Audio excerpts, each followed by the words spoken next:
آپ کا سب سے بڑا سب سے اہم کام اور علوم قرآنی کی اشاعت ہے، اور اس سلسلے میں آپ کا بڑا کارنامہ قرآن مجید کا فارسی ترجمہ ہے۔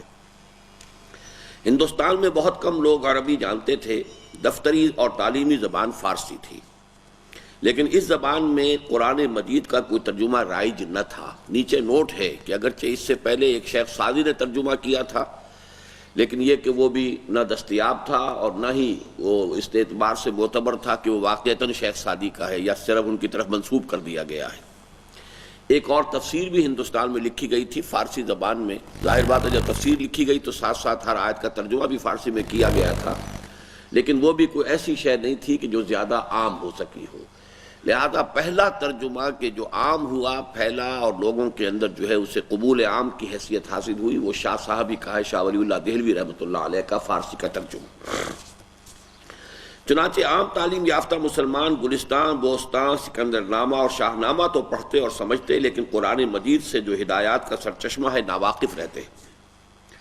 قرآن علماء اور خواص میں سے قرآن مجید اگر کسی نے پڑھا تو ناظرانہ، یعنی مفہوم و معانی سمجھنے اور اس کی روح اور تعلیمات سے فیضیاب ہونے کے بغیر۔ اکبر کے دربار میں جب مسلمان علماء اور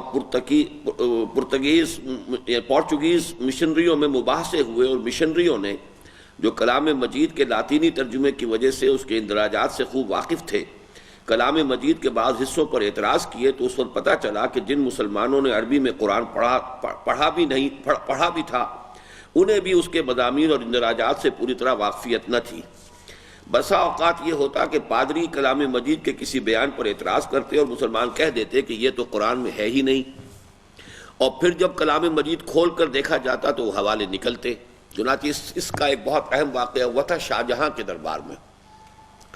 یعنی چونکہ یہ جو بحری راستہ جو ہے تلاش کیا تھا واسکو ڈی گاما نے، round the Cape of Good Hope, یہ 1498 میں کیا تھا۔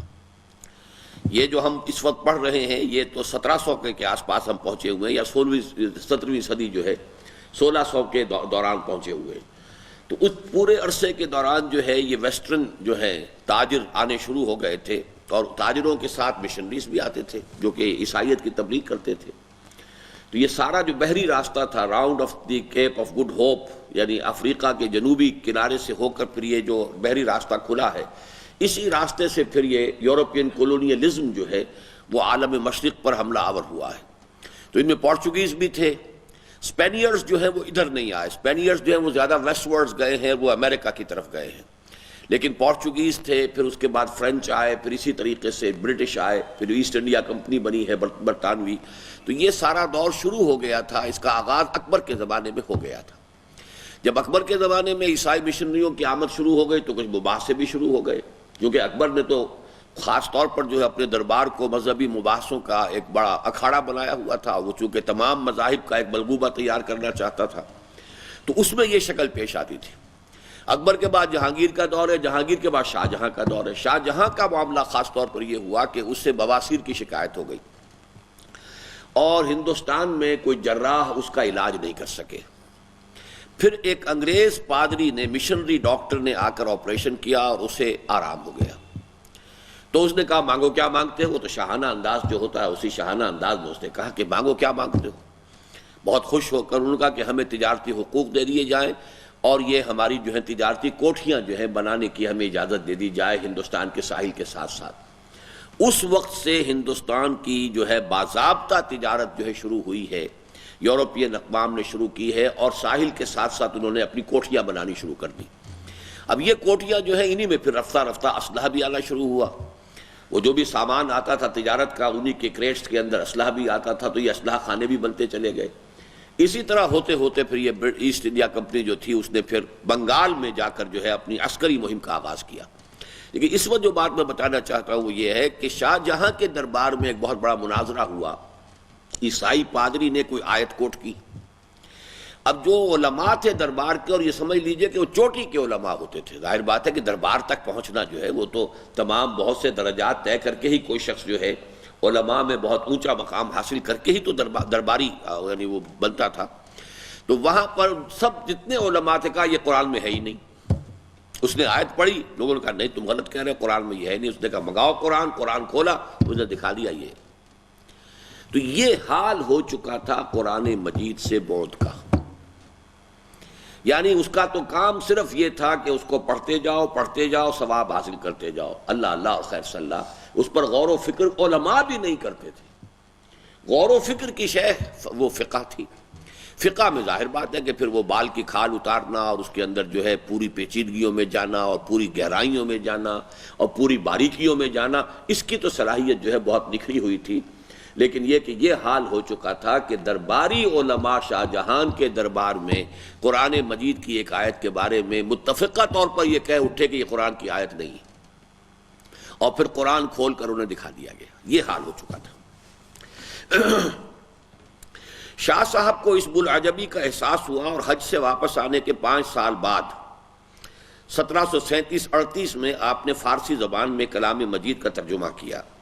جب علماء کو اس کا پتہ چلا تو تلواریں کھینچ کر آ گئے کہ یہ کلام مجید کی انتہائی بے ادبی ہے.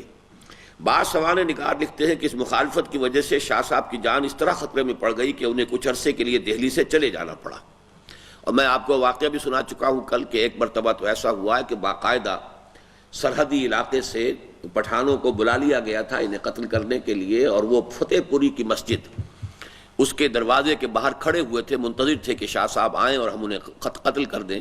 لیکن شاہ صاحب جب نکلے ہیں تو پھر کچھ اللہ تعالیٰ نے ایسا رعب ان کا ڈال دیا ان کی شخصیت کا کہ جس کی وجہ سے وہ لوگ باز رہے. انہوں نے محسوس کیا ہوگا کہ بہت ہی اللہ والا آدمی ہے، اس کے چہرے پر نور ہے، تو اس وقت وہ کچھ رہ گئے اور ان کے اندر جرأت نہیں ہوئی کہ وہ حملہ کر سکتے. یہاں تک معاملہ ہوا ہے.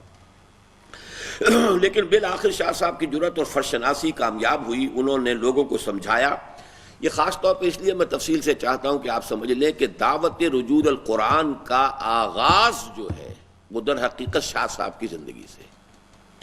ہم جس کام میں لگے ہوئے ہیں، جس کام کے لیے میں نے اپنی زندگی کے 35 برس ایکسکلوسیو لگائے ہیں، اللہ کا شکر ہے، اللہ کا فضل ہے.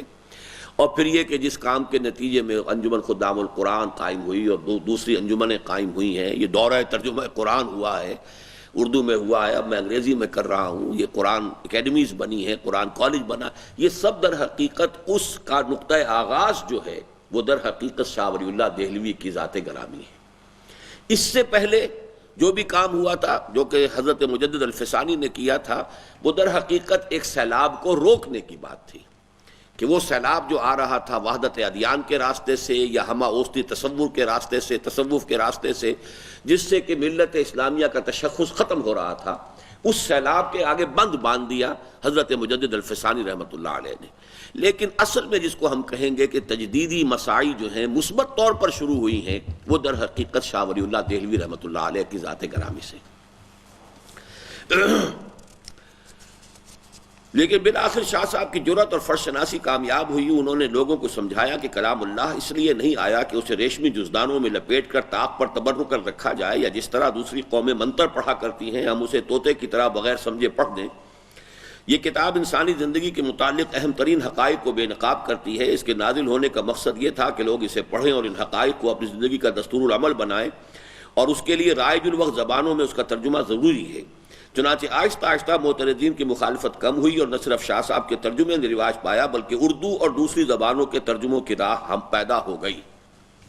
چنانچہ میں بتا چکا ہوں کہ شاہ صاحب کے 2 صاحبزادوں نے ترجمے کیے اردو میں. شاہ عبد القادر دہلوی رحمۃ اللہ علیہ نے انہوں نے با محاورہ کیا ہے، شاہ رفیع الدین نے لفظی ترجمہ کیا ہے. اور یہ دونوں ترجمے جو ہے آج بھی تمام اردو تراجم کا ماخذ یہی ہے. چنانچہ حضرت شیخ الہند رحمۃ اللہ علیہ نے تو صاف لکھا ہے، مولانا محمود حسن صاحب نے اپنا جو ترجمہ کیا ہے اس صدی کے آغاز میں، کہ در حقیقت یہ وہی شاہ عبد القادر صاحب کا ترجمہ ہے، لیکن چونکہ 100 برس گزر گئے ہیں اور اردو زبان کا محاورہ کچھ بدل گیا ہے، ایڈیمز چینج ہو چکے ہیں، لہذا میں نے صرف یہ کیا ہے کہ جو زبان کے اندر اس 100 برس کے عرصے میں جو تبدیلی آ گئی ہے ایڈیم کی، صرف اس کو میں نے جو ہے زمانہ حال کے مطابق کر دیا، ورنہ ترجمہ وہی ہے.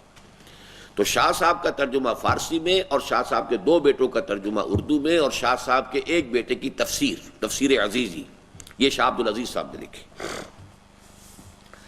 قرآن مجید کا محض ترجمہ کر دینا ہی اس قدر اہم کام تھا کہ اگر شاہ صاحب فقط اسی کار خیر پر اکتفا کرتے اور وہ ابتدائی دشواریاں دور کر دیتے جو عام علماء کی فرض ناشناسی اور قرآنہ تقلید کی وجہ سے ان کے راستے میں حائل تھیں، تب بھی اسلامی تاریخ میں ان کا نام درخشاں ستارے کی طرح چمکتا، لیکن ان کا ترجمہ بطور خود بلند پایا اور قابل قدر و عظمت ہے۔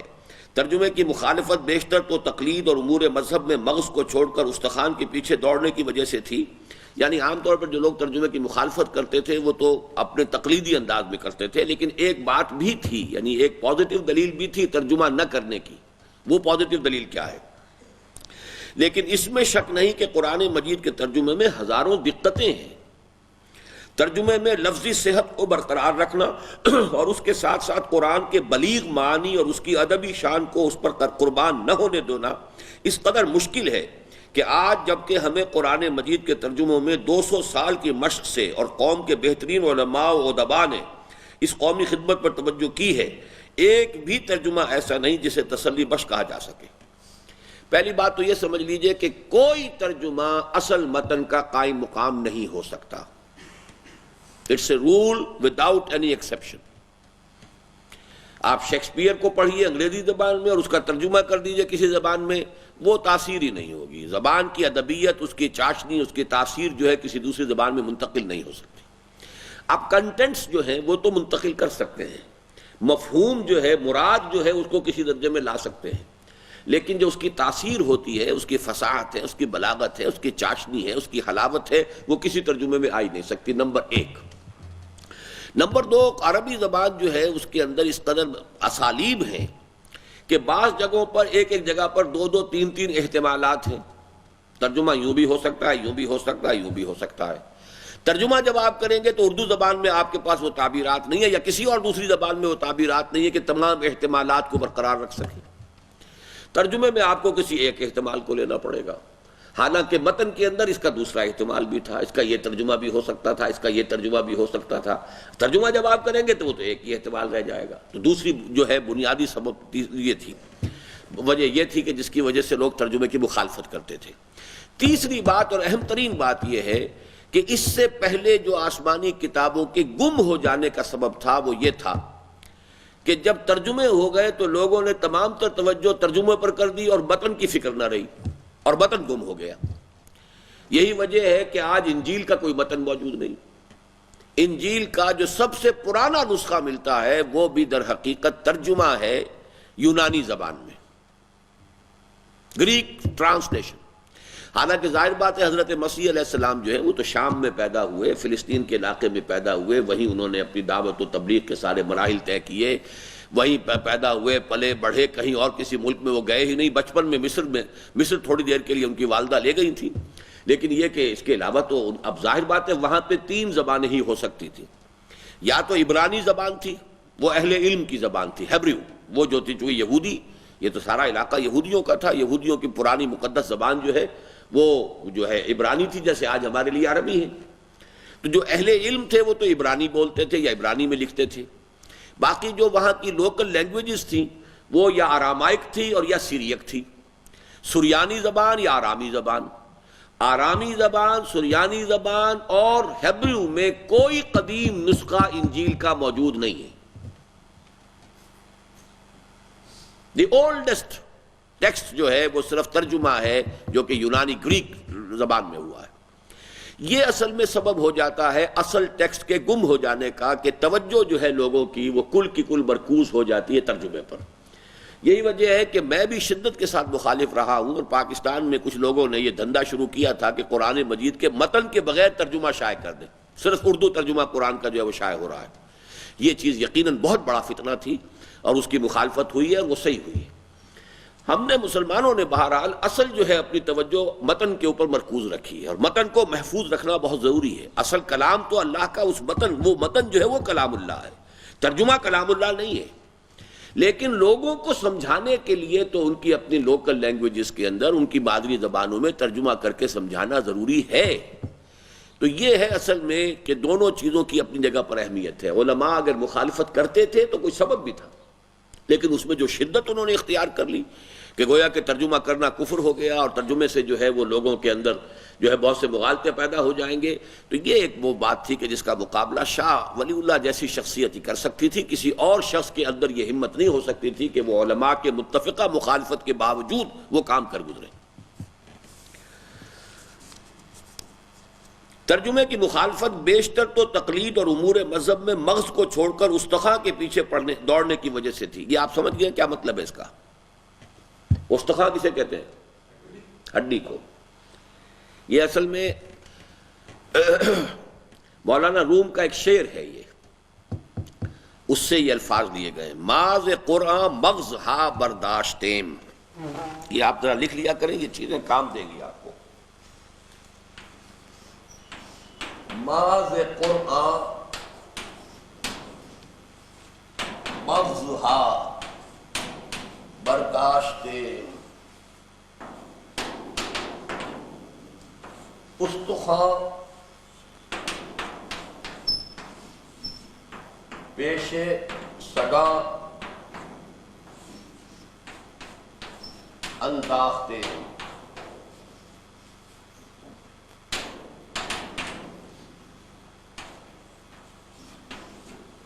رومی جنہیں علامہ اقبال اپنا مرشد مانتے ہیں، ان کا شعر ہے، ہم نے قرآن سے اس کا اصل گودا حاصل کر لیا۔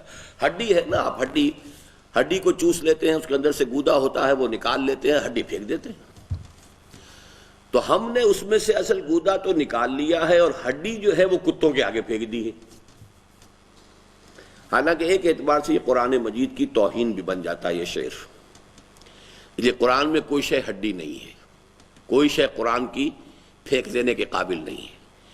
لیکن اصل میں مراد کیا ہے کہ ایک ہے قرآن مجید کی باطنی تعلیم، اصل ایمانی حقائق، ایک ہے قرآن کی قانونی تعلیم اور اس کے ساری تفاصیل۔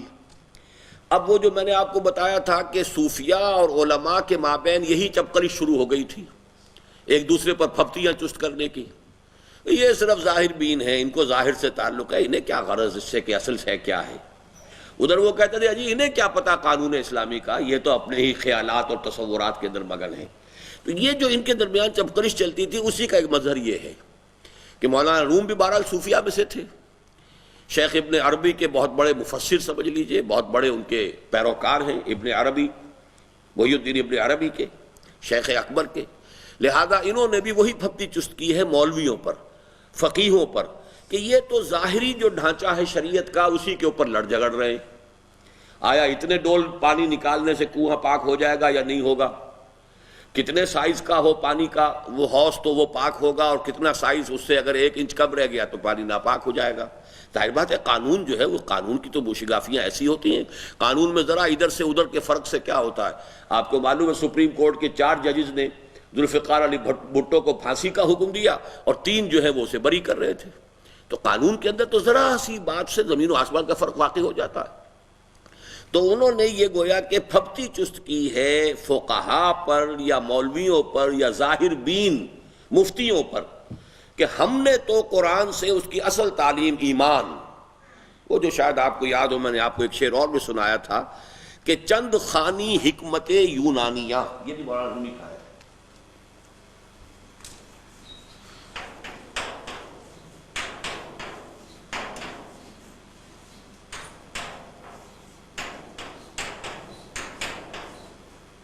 حکمت قرآنیہ راہم بخواہ،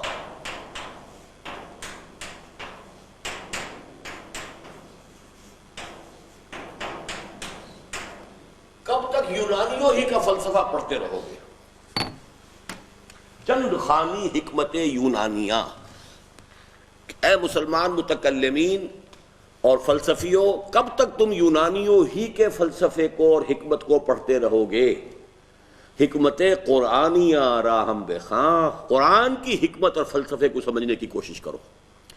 تو اب قرآن مجید کی بھی ایک حکمت ہے، ایک فلسفہ ہے، اور ایک قرآن مجید کا قانون ہے۔ تو اس کو یہ کہہ رہے ہیں کہ ہم نے تو قرآن سے اس کا اصل گودا، اس کا اصل مغز جو ہے وہ حاصل کر لیا، وہ اس کی حکمت ہے، وہ ایمان کا فلسفہ ہے۔ باقی یہ ہڈیاں ہم نے چھوڑ دی ہیں ان کے لیے کہ یہ مولوی جو ہے ان کے اوپر لڑتے رہیں، کتوں کی طرح ایک دوسرے پر غراتے رہیں، تو یہ ہم نے ان کے لیے چھوڑ دیا ہے۔ ماز قرآن مغزہا برداشتین، استخاں پیش سگا انداختین۔ تو یہ اصل میں اکرام صاحب نے یہاں سے یہ الفاظ لیے ہیں۔ ترجمے کی مخالفت بیشتر تو تقلید اور امور مذہب میں مغز کو چھوڑ کر استخاں کے پیچھے دوڑنے کی وجہ سے تھی، لیکن اس میں شک نہیں کہ قرآن مجید کے ترجمے میں ہزاروں دقتیں بھی ہیں۔ ترجمے میں لفظی صحت کو برقرار رکھنا اور اس کے ساتھ ساتھ قرآن کے بلیغ معنی اور اس کی ادبی شان کو اس پر قربان نہ ہونے دینا اس قدر مشکل ہے کہ آج جب کہ ہمیں قرآن مجید کے ترجموں میں 200 سال کی مشق ہے اور قوم کے بہترین علماء و ادباء نے اس قومی خدمت پر توجہ کی ہے، ایک بھی ترجمہ ایسا نہیں ہے جسے تسلی بخش کہا جا سکے یا جس سے اس کے اصل زور بیان، فصاحت و بلاغت اور روحانی عظمت کا صحیح اندازہ ہو سکے۔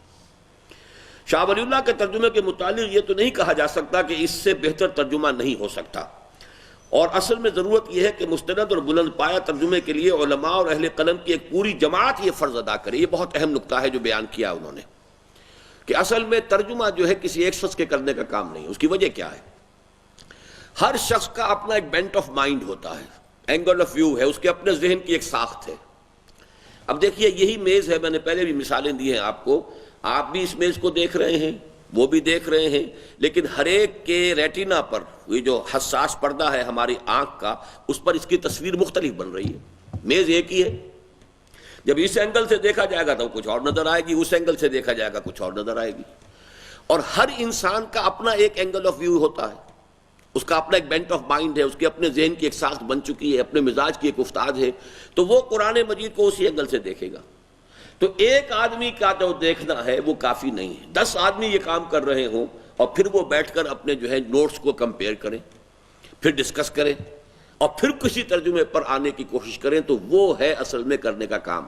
چنانچہ قرآن مجید کے انگریزی ترجمے کی ایک ایسی بحث شروع کی تھی کراچی کے ایک ادارے نے، وہاں میں نے جا کر دیکھا بھی تھا، تو وہاں انہوں نے یہ کیا ہوا تھا کہ 8-9 آدمی تھے، ہر ایک کے لیے علیحدہ علیحدہ ڈیسک، اور علیحدہ علیحدہ اس کے ہر ڈیسک کے اوپر وہ ڈکشنریاں عربی اردو انگریزی وغیرہ یہ موجود تھیں۔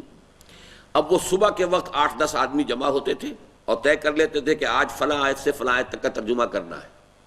شام تک ہر آدمی اپنا بیٹھا ہوا اپنے ذہن اپنے فکر کے مطابق بہترین ترجمہ کرتا تھا، پھر وہ شام کو اپنے نوٹس کمپیئر کرتے تھے، پھر کسی ایک ٹیکسٹ کے اوپر ایگری کرتے تھے، پھر یہ کہ انہوں نے ایک اور بورڈ بنا رکھا تھا علماء کا کہ پھر وہ یہ ہے کہ ویکلی وہ اس کو پھر ریویو کریں گے۔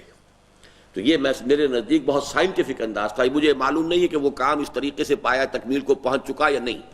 یہ یقین انٹرنیشنل کا جو پرچہ نکلتا رہا ہے بہت عرصے تک، اور ان کا ایک تبلیغی کالج بھی ہے دریائے حب جو ہے حب ریور پر، اس کو ادھر جاتے ہوئے وہ آتا ہے، تو وہاں یہ کام ہو رہا تھا۔ اب مجھے معلوم نہیں وہ کس سٹیج میں ہے، لیکن یہ کہ طریقہ یہی صحیح ہے کہ کسی ایک زبان میں کوئی ایک شخص ترجمہ کرے گا۔ یہی وجہ ہے کہ جب مجھ سے کوئی شخص پوچھتا ہے کہ آپ قرآن مجید کا اردو میں کون سا ترجمہ سجیسٹ کرتے ہیں، تو میرا پہلا جواب یہ ہوتا ہے کہ کوئی ایک ترجمہ کفایت نہیں کر سکتا، کم سے کم 3 ترجموں کی آپ ہمت کریں اپنے اندر پیدا، تو پھر یہ ہے کہ میں سمجھتا ہوں کہ آپ ایک رائے پیدا کر سکیں گے صحیح۔ مولانا مودودی کا ترجمہ پڑھیے، اس کے اندر آپ کو تحریکیت ملے گی، تحریکیت، انقلابیت۔ مولانا اصلاحی صاحب کا ترجمہ پڑھیے، اس کے اندر آپ کو قرآن مجید کی جو ادبی جو ہے، جو اس کا پہلو ہے، اور زبان کا اور اس کا اور اس کے نظم کلام کا، یہ چیز ملے گی۔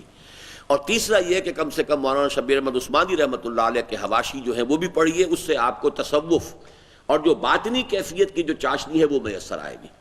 کم سے کم یہ ٹرائنگل بنتی ہے کہ 3 ترجمے اگر سامنے رکھیں اور 3 حواشی کو آپ دیکھتے رہیں، تو آپ سمجھ سکتے ہیں کہ واقعتاً قرآن مجید کا اردو میں آپ نے کچھ سمجھنے کا حق ادا کیا ہے۔ ایک ترجمہ پڑھیں گے تو وہ تو پھر وہ جس کو کہتے ہیں ون ٹریک مائنڈ ہے، وہ تو ایک ہی شخص کا ایک ہی ذہن، ایک ہی سوچ، ایک ہی پوائنٹ آف ویو، ایک ہی اینگل آف ویژن، اسی کے حوالے سے اسی لکیر کے فقیر آپ بھی بنتے چلے جائیں گے۔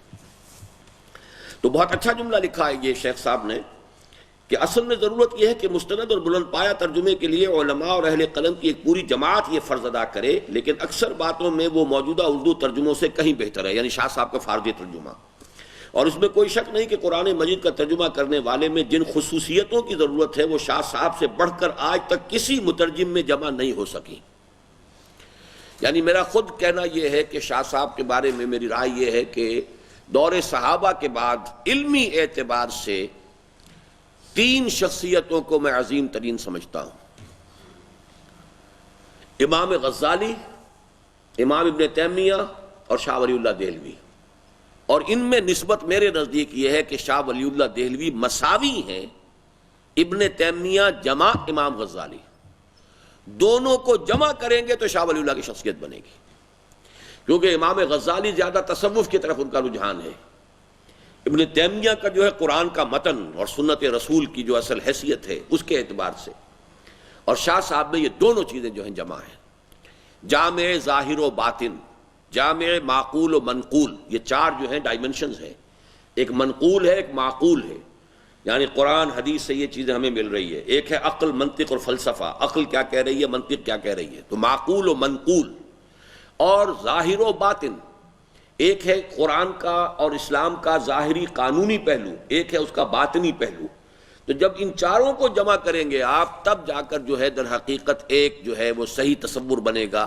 اس حوالے سے اس جامعیت کبریٰ پر اترنے والی کوئی شخصیت میرے نزدیک دور صحابہ کے بعد، اس لیے کہ وہ کیٹیگری مختلف ہے، حضور صلی اللہ علیہ وسلم اور صحابہ کرام سے تو ہم بعد کے کسی بھی شخص کو کسی بھی اعتبار سے کمپیئر کر ہی نہیں سکتے، وہ کیٹیگری علیحدہ ہے، لیکن اس کے بعد کی جو جتنی شخصیتیں ہیں ان میں میرے نزدیک یہ تین چوٹی کے ہیں، امام غزالی، امام ابن تیمیہ اور شاہ ولی اللہ دہلوی، اور ان میں جو نسبت و تناسب ہے وہ یہ ہے کہ شاہ ولی اللہ دہلوی مساوی ہیں امام غزالی جمع امام ابن تیمیہ کے، تو انہوں نے صحیح بات لکھی ہے یہ، اور اس میں کوئی شک نہیں کہ قرآن مجید کا ترجمہ کرنے والے میں جن خصوصیتوں کی ضرورت ہے وہ شاہ صاحب سے بڑھ کر آج تک کسی مترجم میں جمع نہیں ہوئی۔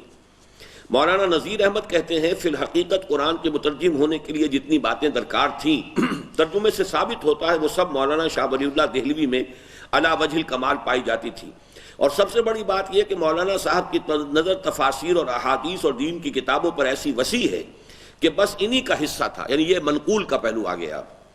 ایسا معلوم ہوتا ہے کہ ہر ایک آیت بلکہ ہر ایک لفظ کی نسبت مفسرین کے جتنے اقوال ہیں وہ سب ان کے پیش نظر ہیں، اور وہ ان میں جس کو واضح پاتے ہیں اسے اختیار کر لیتے ہیں۔ یہ جو مولانا نذیر احمد لکھا ہے یا ڈپٹی نذیر احمد مشہور ہیں، ان کا بھی ایک ترجمہ ہے بامحاورہ، ڈپٹی نذیر احمد تھے یہ۔ شاہ صاحب نے نہ صرف قرآن مجید کا ترجمہ کیا بلکہ اس مسئلے کے علمی پہلوؤں پر بھی ایک رسالہ لکھا، اور مقدمہ فی ترجمۃ القرآن المجید میں قرآن مجید کے مترجموں کی رہنمائی کے لیے کارآمد ہدایتیں درج کی۔ شاہ صاحب اپنی کتاب میں لکھتے ہیں کہ اس بندہ ضعیف پر خداوند تعالیٰ کے کئی بے شمار نعمتیں ہیں، جن میں سب سے زیادہ عظیم شان نعمت یہ ہے کہ اس نے مجھ کو قرآن مجید سمجھنے کی توفیق عطا فرمائی، اور حضرت رسالت مآب صلی اللہ علیہ وسلم کے احسانات اس کمترین امت پر بہت ہیں، یعنی امت میں سب سے کمتر میں ہوں، اس کمترین امت پر بہت ہیں، جن میں سب سے بڑا احسان قرآن مجید کی تبلیغ ہے۔ یہی ہے اصل کرنے کا کام، قرآن کا فہم اور قرآن کی تبلیغ، یعنی یوں سمجھیے ایک کام وہ ہے جو اللہ سے ملتا ہے، ایک کام وہ ہے جو رسول کے اتباع میں ہمیں کرنا ہے۔ اللہ سے تو ہمیں قرآن کا فہم مانگنا ہے، جیسے کہ حضور صلی اللہ علیہ وسلم نے حضرت عبداللہ ابن عباس کے لیے دعا کی تھی، اللہم فقہہ فی الدین وعلمہ التاویل، اے اللہ اس نوجوان کو دین کا فہم عطا کر دے اور تعویل قرآن، تفسیر قرآن کا علم عطا کر دے۔ تو اللہ سے تو مانگیے فہم قرآن، اور رسول کا اتباع کیا ہے؟ تبلیغ قرآن۔ اب اس کو پھیلائیے، اس کو عام کیجئے، یہ رسول کا اتباع ہے۔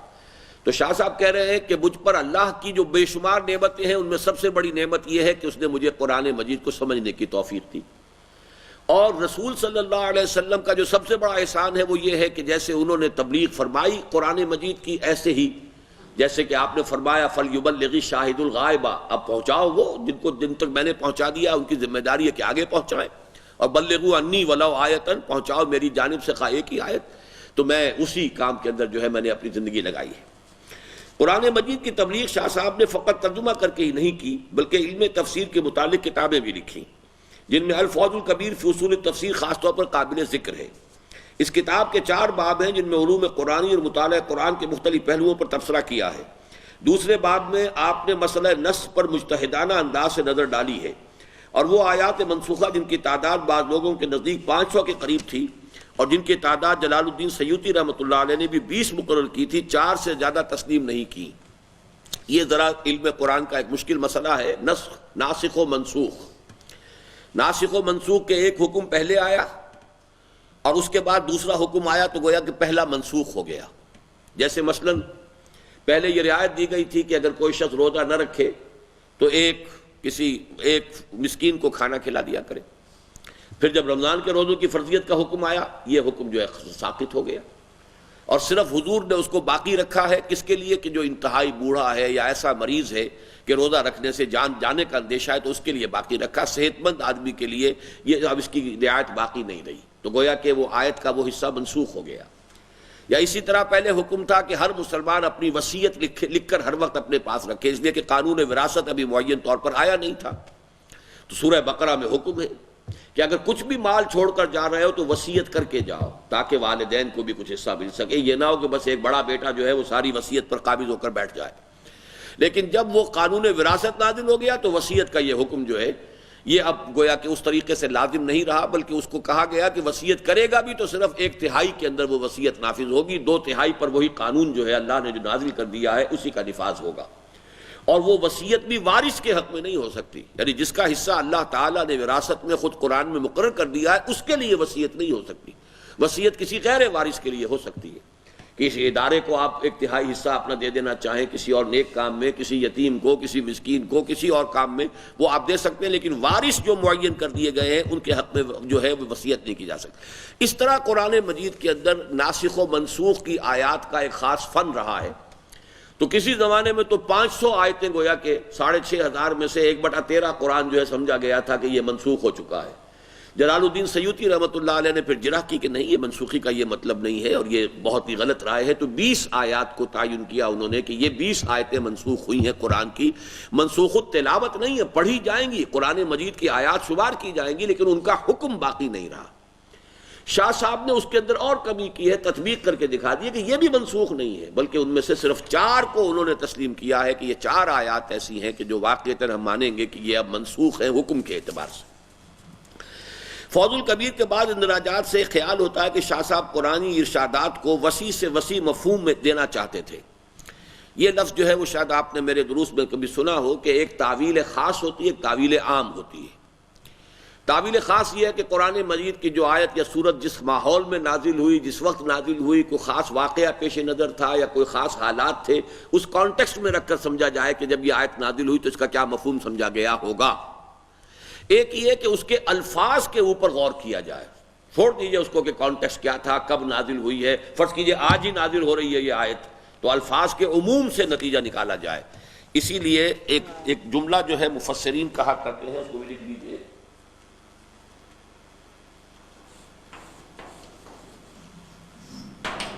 الاعتبار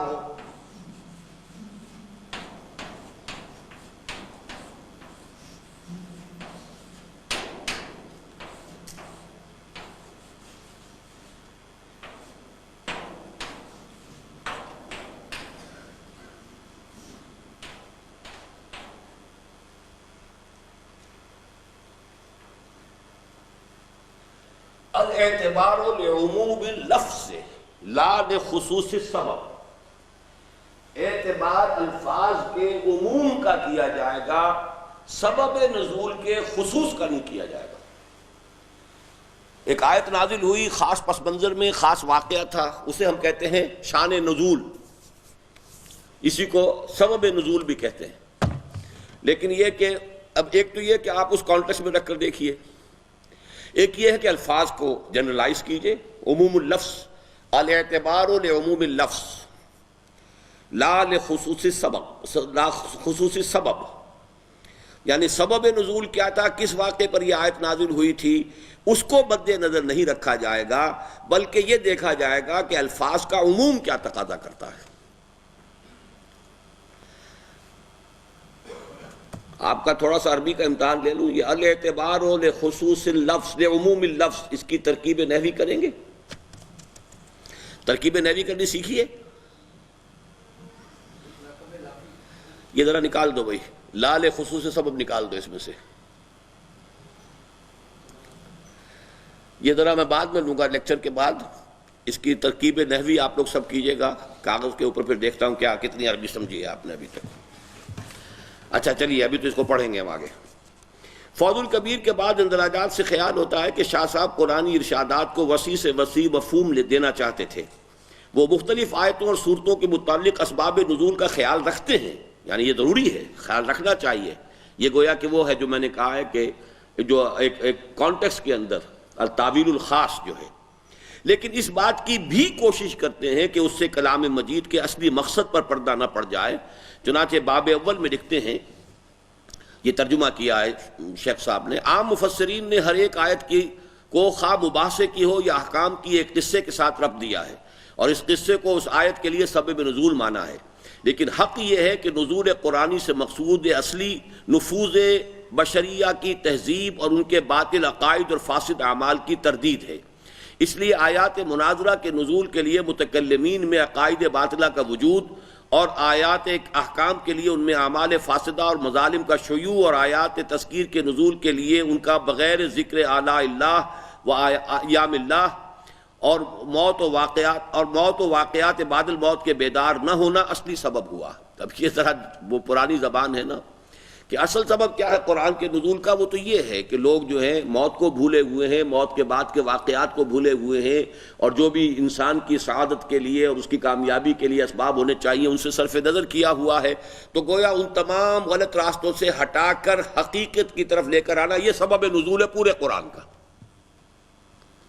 خاص واقعات کو جن کے بیان کرنے کی زحمت اٹھائی گئی ہے، اسباب نزول میں چنداں دخل نہیں ہے، مگر سوائے چند آیات کے جن میں کسی ایسے واقعے کی جانب اشارہ ہے جو رسول اللہ کے زمانے میں یا اس سے پیشتر واقع ہوا ہو۔ مثلا جیسے سورہ تحریم آپ نے پڑھی ہے، اب سورہ تحریم کے شروع میں جو واقعات آتے ہیں، یا ایھا النبی لم تحرم ما احل اللہ لک تبتغی مرضات ازواجک، یہ پڑھ لیا ہے نا آپ لوگوں نے، تو اب اس میں تو ایک واقعہ جو ہے اس کو سمجھے بغیر یہ آیت سمجھ میں نہیں آئے گی کہ آخر وہ کون سا واقعہ تھا، حضور نے اپنے اوپر کون سی چیز حرام کر لی تھی، تو یہ چیز جو ہے اس کو سمجھنے کی ضرورت ہے۔ تو اس حوالے سے بعض تو آیات ایسی ہیں، لیکن اس کو ہمارے مفسرین نے اتنا عام کر دیا ہے کہ ہر آیت کے ساتھ شان نزول، اور جہاں کہ اس کے لیے نہ کوئی سند ہے نہ کوئی اس کے لیے حدیث صحیح موجود ہے، لیکن شان نزول کے اندر اسی کے حوالے سے بات کو سمجھنے کی کوشش کرتے ہیں۔ فوز الکبیر کی دوسری خصوصیت شاہ صاحب کی انصاف پسندی اور اخلاقی جرت ہے۔ مثلا عام طور پر مسلمان زمانہ جاہلیت کے عربوں سے فقط برائیاں اور عیب ہی منسوب کرتے ہیں، لیکن شاہ صاحب نے اس معاملے میں بھی انصاف بالائے اطاعت کے اصول کو ملحوظ رکھا اور تصویر کے دونوں پہلو پیش کیے۔ یعنی عرب معاشرے کے اندر جہاں خرابیاں تھیں وہاں بھلائیاں بھی تھیں، ان کے کردار میں اچھائیاں بھی تھیں، وہ فخر کرتے تھے تو اپنے اس پر کرتے تھے کہ ہم نے اتنے لوگوں کو کھانا کھلایا، ہم نے اتنی سخاوت کی ہے، بہادری ان کے اندر تھی۔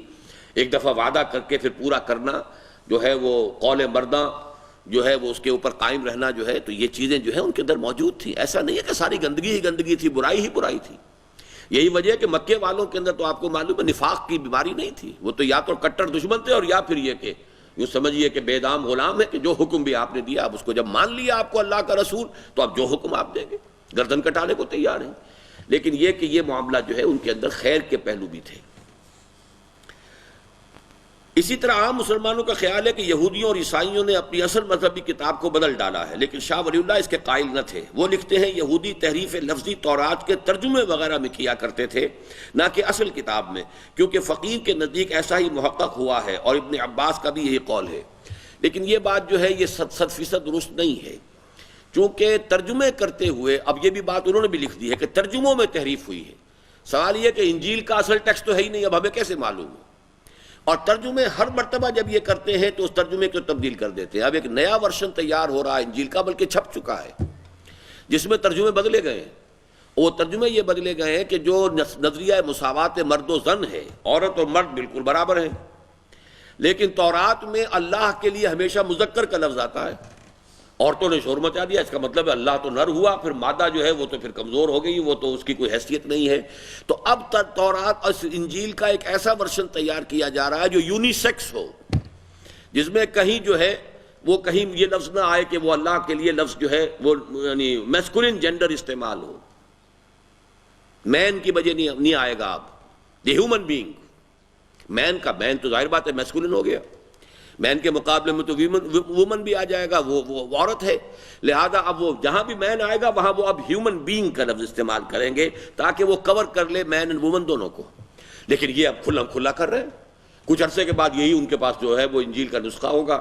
تو یہ تراجم جیسا کہ شیخ احمد دیدات نے اس معاملے میں جو اس زمانے میں بہت بڑی خدمت کی ہے وہ یہی ہے کہ انہوں نے بڑی ریسرچ کی ہے کہ انجیل کے تراجم کیسے کیسے تبدیل ہوتے رہے ہیں۔ ان کو ریسرچ کر کے جو ہے وہ برآمد کر لیا ہے کہ یہ ترجمہ جو ہے فلاں زمانے میں یہ کیا گیا، فلاں زمانے میں یہ کیا گیا، پھر یہ تبدیلی کی گئی. تو یہ ایک بہت بڑی خدمت ہے جو انہوں نے سرانجام دی. تو یہ بات شاہ صاحب کی درست ہے، لیکن یہ کہ یہ تو درست اس اعتبار سے کہ اگر اصل ٹیکسٹ موجود ہوتا. اب اصل ٹیکسٹ تورات کا آج ہے ہی نہیں، یہ آپ کو معلوم ہونا چاہیے. یہودی یہ تسلیم کرتے ہیں کہ ہمارے پاس تورات کا اصل نسخہ نہیں ہے، اس لیے کہ اصل نسخہ جو ہے وہ تو رکھا ہوا ہے اس آرک میں. وہ ایک صندوق ہے بہت بڑا مقدس، تابوت، جس کا کہ قرآن مجید میں سورہ بقرہ میں ذکر ہے، تابوت السکینہ. وہ جو ہے گم ہو چکا ہے، اس لیے کہ جب نبوکدنضر نے اس کو مسمار کیا تھا اس وقت جو ہے اسی یروشلم میں ہیکل سلیمانی کے تہخانوں کے اندر وہ موجود تھا، اور وہاں کچھ رہبائی ہر وقت رہتے تھے موجود اس کی پریزنس میں، اس کی عظمت کو کی تقدیس کرنے کے لیے. تو جب اس کو مسمار کیا گیا وہ وہاں سے نکلے نہیں، تو گویا کہ جب پورا ملبہ گرا ہے تو اس کے اندر ہی ان کی لاشیں بھی دب گئی ہیں اور وہ صندوق سکینہ بھی موجود ہے. اور یہ اب یہ کہہ رہے ہیں یہودی کہ ہم نے تحقیق کر لی ہے کہ ایک سرنگ کے اندر مسجد اقصیٰ کی بنیادوں کے نیچے وہ سرنگ اب بھی موجود ہے جہاں وہ آرک بھی ہے، تابوت سکینہ بھی ہے، اور ان کی لاشیں بھی موجود ہیں. اور وہ کئی مرتبہ اٹیمپٹ کر چکے ہیں سرنگ کھود کر وہاں تک پہنچنے کی. اور جب کہ وہ کبھی آگ لگائی تھی مسجد اقصیٰ کے ایک حصے کو آگ لگا دی گئی تھی. یہ ان کی اٹیمپٹس یہی ہیں کہ کسی طریقے سے اس کو گرایا جائے، پھر ہم ایکسکیویٹ کریں گے. اور ایک فلم بھی دکھائی گئی تھی فلپائنز میں. یہ ہمارے جو ساتھی ہیں نعیم غفور شیخ جو PIA میں فلائٹ انجینئر ہیں، یہ وہاں جا کر وہ فلم دیکھ کر آئے ہیں کہ جس فلم میں انہوں نے ثابت کیا ہے کہ وہ آرک موجود ہے اور اس میں وہ تختیاں موجود ہیں پتھر کی جس کے اوپر کے تورات لکھی ہوئی ہے، اور عصائے موسیٰ بھی موجود ہے، اور بھی کچھ تبرکات ہیں. اس کا ذکر قرآن مجید میں بھی موجود ہے. تو ظاہر بات ہے اس کے بعد تو 100 برس کے بعد جب یہ کہ بیبیلونیا میں یہ چلے گئے تھے اور کیپٹیوٹی میں رہے ہیں، پھر جب وہاں سے چھوٹ کر آئے ہیں تو انہوں نے اپنی یادداشتوں سے دوبارہ مرتب کیا ہے. تو وہ تورات ہے جو ان کے پاس ہے. اصل تورات تو ان کے پاس ہے ہی نہیں، اصل انجیل بھی نہیں ہے. جیسا کہ میں نے عرض کیا کہ وہ یا تو ہبریو میں تھی، یا آرامائک میں تھی، یا سیریک زبان میں تھی. 3 کے سوا کسی چوتھی زبان میں ہونے کا سوال نہیں، اور کوئی قدیم نسخہ جو ہے اس زبان میں موجود نہیں ہے. جو ارلیسٹ ہے وہ بھی گریک ٹرانسلیشن ہے. تو شاہ صاحب کا کہنا یہ تھا کہ یہودیوں نے بھی جو تحریف کی تھی وہ ترجموں میں کی تھی. باقی یہ کہ قرآن مجید سے معلوم ہوتا ہے کہ انہوں نے الفاظ کو بھی آگے پیچھے کیا ہے. بہرحال اس میں شاہ صاحب کی رائے سے اختلاف کی گنجائش بھی ہے، لیکن یہ تو پھر ایک ریسرچ کا ایشو ہے. بعض مفسرین نے اہل کتاب سے قصے لے کر انہیں قرآنی تفاسیر اور علوم اسلامی کا جز بنا دیا ہے. اس کے خلاف شاہ صاحب نے جا بجا آواز بلند کی ہے. مثلا فوز الکبیر میں لکھا ہے، یہاں پر یہ جان لینا مناسب ہے کہ حضرات انبیاء سابقین کے قصے احادیث میں کم مذکور ہیں، اور ان کے وہ لمبے چوڑے تذکرے جن کے بیان کرنے کی تکلیف عام مفسرین بیان کرتے ہیں وہ سب الا ماشاءاللہ علماء اہل کتاب سے منقول ہیں. اسی کتاب میں آگے چل کر پھر لکھتے ہیں، اسرائیلی روایات کا نقل کرنا ایک ایسی بلا ہے جو ہمارے دین میں داخل ہو گئی ہے. حالانکہ صحیح اصول یہ ہے کہ ان کی نہ تصدیق کرو نہ تکذیب. مفسرین کے بعض قصے جنہیں عوام اسلام کا ضروری جز سمجھنے لگ گئے ہیں شاہ صاحب کو بہت ناپسند تھے. فرماتے تھے، اور محمد بن اسحاق واقدی کلبی نے قصہ آفرینی میں جس قدر افراد کی ہے، یعنی وہ ہر ایک آیت کے تحت میں ایک قصہ لائے ہیں، محدثین کے نزدیک ان کا اکثر حصہ صحیح نہیں ہے اور ان کے اسناد میں خامیاں ہیں. ان لوگوں کی اس افراد کو علم تفسیر کے لیے شرط سمجھنا صحیح غلطی ہے، اور اس کے حفظ پر فہم کتاب اللہ کو موقوف کر دینا دراصل کتاب اللہ سے اپنا حصہ کھو دینا ہے. مفسرین کی یہی زولیدہ نویسی تھی جس کی وجہ سے شاہ صاحب نے اپنے وصیت نامے میں یہ لکھا کہ قرآن اور اس کا ترجمہ تفسیر کے بغیر ختم کرنا چاہیے. ترجمۃ القرآن، تفسیروں کو ایک طرف رکھ دو، ترجمہ قرآن کا پڑھو، اور پھر اس کے بعد تفسیر. یعنی پہلے ترجمے کو ختم کر لیا جائے، پورے قرآن کو محض ترجمے سے پہلے ایک دفعہ آدمی گزار لے، اپنے ذہن میں بٹھا لے، اب تفسیروں کی طرف رجوع کرے. یہ نہیں کہ ابتدا ہی قرآن مجید کے مطالعے کی تفسیروں سے کی جائے. قرآن اور اس کا ترجمہ تفسیر کے بغیر ختم کرنا چاہیے. پھر اس کے بعد تفسیر، اور وہ بھی تفسیر جلالین بقدر درس پڑھائی جائے، جو نہایت مختصر ہے اور جس کے الفاظ قرآن کے الفاظ جتنے ہیں. وہ لکھتے ہیں، قرآن عظیم اس قدر پڑھا دیں کہ صرف قرآن اور ترجمہ بغیر تفسیر کے پڑھا جائے، مگر جہاں شان نزول یا قاعدہ نحو مشکل ہو وہاں ٹھہر جائیں اور بحث کریں، اور اس کے بعد اس کے تفسیر جلالین بقدر درس پڑھا دیں. یہ ان کی وصیت کا یہ ایک کوٹیشن ہے جو انہوں نے دی ہے. بہرحال یہ جو ہم نے آج محنت مزید کر دی ہے وہ اس لیے، جیسا کہ میں نے آپ کو بتایا کہ ہماری یہ جد و جہد جو ہم لے کر چل رہے ہیں اس کا نقطہ آغاز شاہ صاحب کی یہ جد و جہد ہے۔ اب آئیے اس کے بعد مسلم انڈیا کا ایک نیا دور شروع ہو رہا ہے، انگریزی دور کے نئے فتنوں کا سد باب اور تحریک رجوع الی القرآن، یعنی اس دور میں پھر رجوع الی القرآن کی تحریک کن مراحل سے گزری ہے۔ اس میں سے آج ہم صرف پہلے دو جو ہیں آئٹم وہ پڑھ سکیں گے، خان وعدہ ولو اللہ اور تحریک شہیدین، اور عیسائیوں اور ہندوؤں کی جانب سے تبلیغی یلغار۔ امام الہند حضرت شاہ ولی اللہ دہلوی کے بارے میں ہم اپنا یہ تاثر بھی بیان کر چکے ہیں کہ دور صحابہ کے بعد کی پوری اسلامی تاریخ میں ان کی سی جامعیت کبریٰ کی حامل کوئی دوسری شخصیت نظر نہیں آتی، اور اس میں ہرگز کسی شک و شبے کی گنجائش نہیں ہے کہ وہ واقعتاً دور جدید کے فاتح ہیں۔ فاتح کے کیا معنی ہے یہاں؟ جی، افتتاح کرنے والے۔ فاتح کا ایک ترجمہ ہمارے یہاں ہوتا ہے کانکر کرنا، فتح کرنا، کانکرر فاتح۔ ایک ہے فتح یفتح کھولنا، اسی سے مفتاح کا لفظ بنا، چابی، تالے کی چابی کو آپ کیا کہتے ہیں؟ مفتاح، جس سے کہ وہ تالا کھل جاتا ہے۔ تو فاتح بمنزلہ افتتاح، جیسے کہ قرآن مجید میں سورہ فاتحہ دی اوپننگ سورہ آف دی قرآن، قرآن کو کھولنے والی، دی اوپننگ سورہ آف دی قرآن۔ تو دور حاضر کے فاتح، اس کا آغاز کرنے والے جو ہیں، جو بھی تجدیدی مساعی ہو رہی ہیں، چونکہ میں پہلے عرض کر چکا ہوں کہ شیخ مجدد رحمۃ اللہ علیہ کی مساعی زیادہ تر ایک روک لگا دینا، بند باندھ دینے کا تھا۔ اب اس کے بعد اصل جو تعمیری جد و جہد شروع ہوئی ہے وہ در حقیقت شاہ ولی اللہ دہلوی رحمۃ اللہ علیہ کی ذات سے ہے، اس لیے کہ جب اصل شے قرآن ہے تو قرآن سے تعلق کو دوبارہ قائم کرنا، استوار کرنا، یہیں سے وہ اب اصل جو ہے کام شروع ہوگا تجدید دین کا۔ تو اس لیے وہ فاتح ہیں اس دور کے۔ ساتھ ہی تجدید دین اور احیاء اسلام کے بلند و بالا مقاصد کے لیے ان کی ہمہ جہتی مساعی کا ایک اجمالی خاکہ بھی بیان کیا جا چکا ہے، اور یہ بھی عرض کیا جا چکا ہے کہ ان مختلف النوع اور وسیع الاطراف مساعی میں ان کی اہم ترین خدمت یہ تھی کہ انہوں نے اسلام کا رشتہ اس کی اصل ثابت یعنی قرآن حکیم کے ساتھ اثر نو قائم کرنے کے طویل عمل کا باقاعدہ آغاز فرما دیا۔ یہ تو پچھلے چیپٹر سے کوٹیشنز دی ہیں میں نے اس چیپٹر کو آغاز کرنے کے لیے، اور یہ کہ وہ ان کا عظیم ترین کارنامہ یہ ہے کہ انہوں نے توجہات کو اثر نو قرآن حکیم کے علم و حکمت کی جانب منعطف کر دیا، اور اللہ کی رسی کے ساتھ امت مسلمہ کے تعلق کو دوبارہ استوار کرنے کی سعی کا آغاز کر کے گویا حضرت ابوبکر صدیق کے اس قول کے مطابق کہ لا یصلح آخر هذه الامة الا بما صلح به اولها، اسلام کی نشأت ثانیہ کی سعی و جہد کی راہ کھول دی۔ یہاں ایک غلطی ہے، کل بھی میں نے نوٹ کیا تھا لیکن میں وضاحت کرنے سے مجھے یاد نہیں رہی بات، یہ ذرا کوئی صاحب نوٹ کر دیں اور عاکف کو بھی نوٹ کروا دیں کہ آئندہ ایڈیشن کے اندر یہ تصحیح کر دیں۔ یہ قول حضرت ابوبکر کا نہیں ہے، نوٹ کر لیجئے۔ وہ تم نے مٹائی دیا جملہ جو میں نے لکھا تھا، میں نے امتحان لینا اس میں۔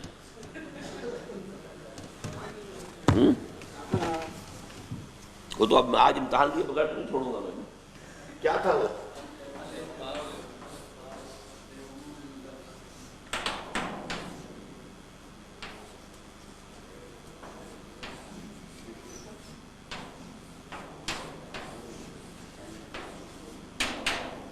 یہ تو قائم رہے گا۔ اب جو جملہ میں بتانا چاہتا تھا وہ کیا تھا؟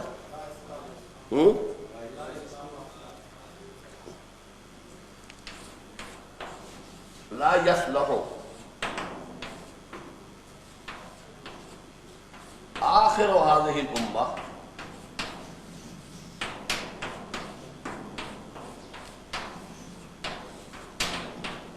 الا بما صلح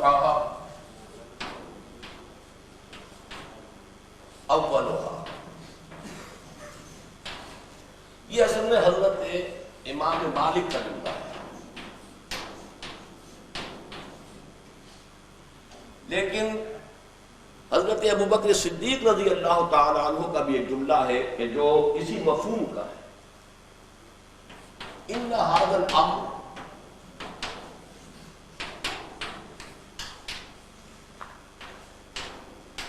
لا یصلح آخرہ الا بما صلح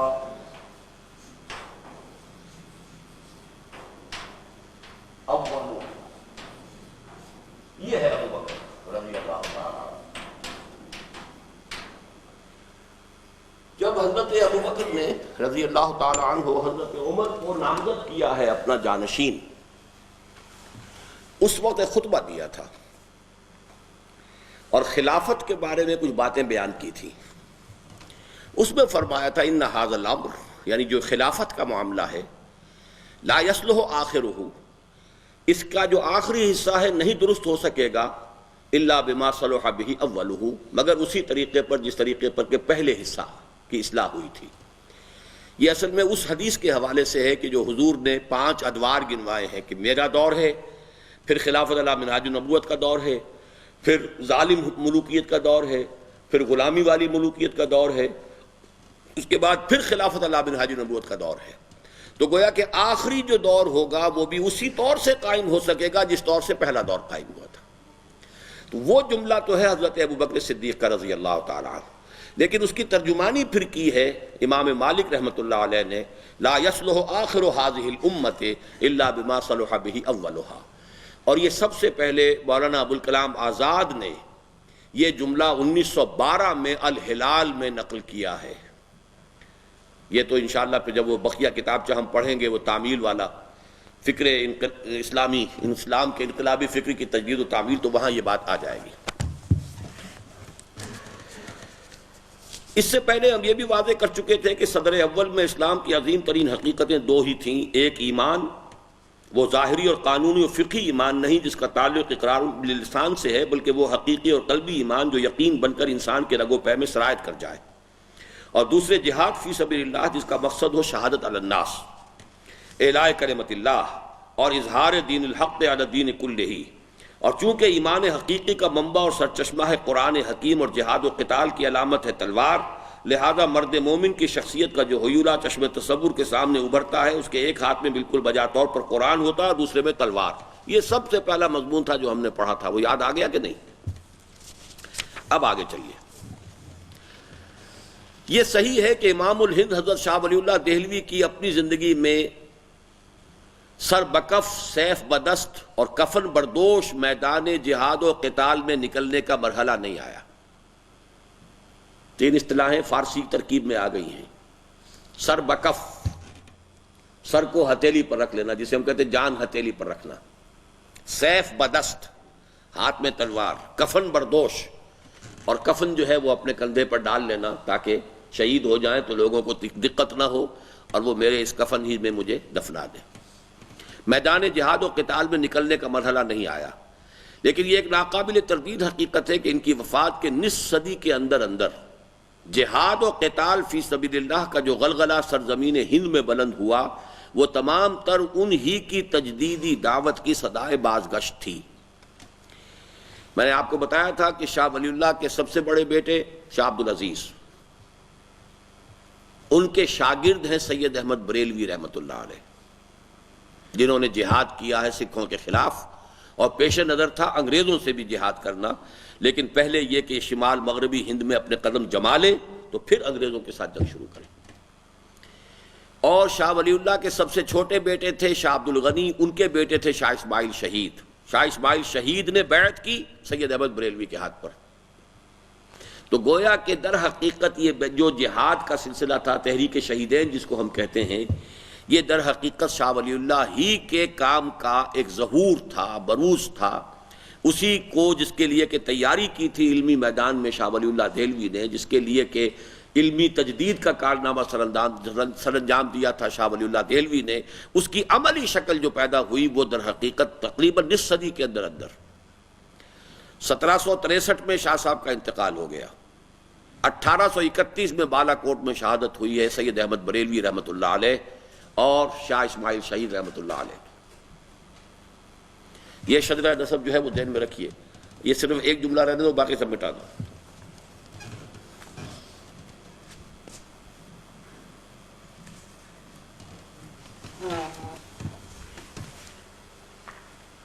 شاہ ولی اللہ، ان کے بیٹے شاہ عبدالعزیز، ان کے شاگرد سید احمد بریلوی، شاہ ولی اللہ کے ایک اور بیٹے شاہ عبد الغنی، ان کے بیٹے شاہ اسماعیل شہید،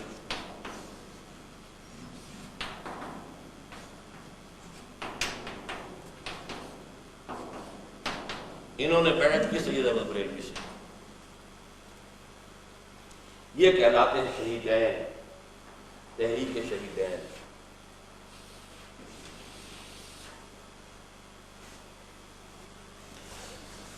شاہ اسماعیل بہت بڑے عالم تھے، جبکہ سید احمد بریلوی عالم نہیں تھے۔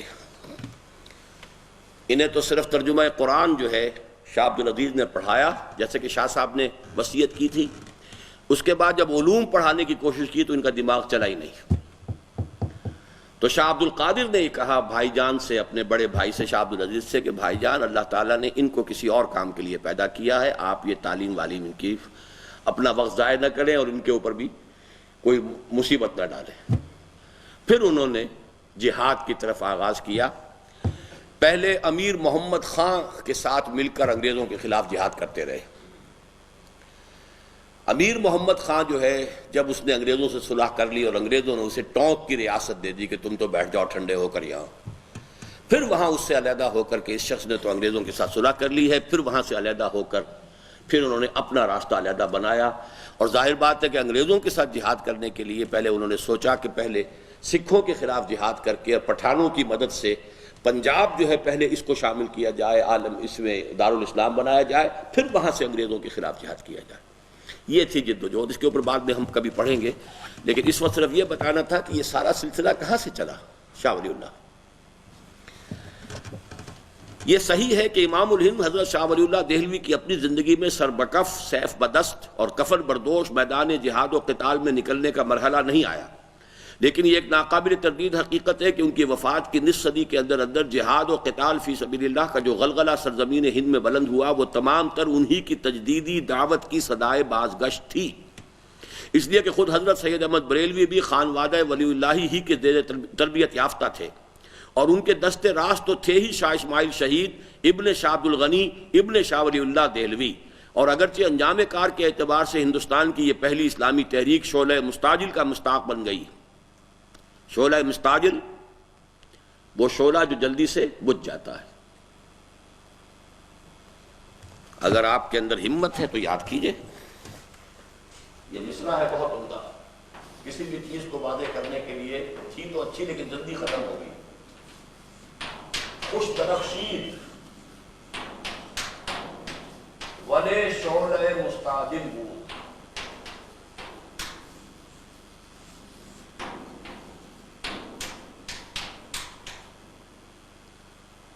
خوش درخشید، خوب درخشاں ہوا تھا، خوب چمکا تھا۔ خوش درخشید، درخشاں چمکنا، بہت عمدہ چمکا تھا، خوب درخشاں ہوا تھا، ولے لیکن شعلہ مستعجل بود، وہ ایک ایسے شعلے کے مانند ثابت ہوا کہ جو جلد ہی بجھ گیا۔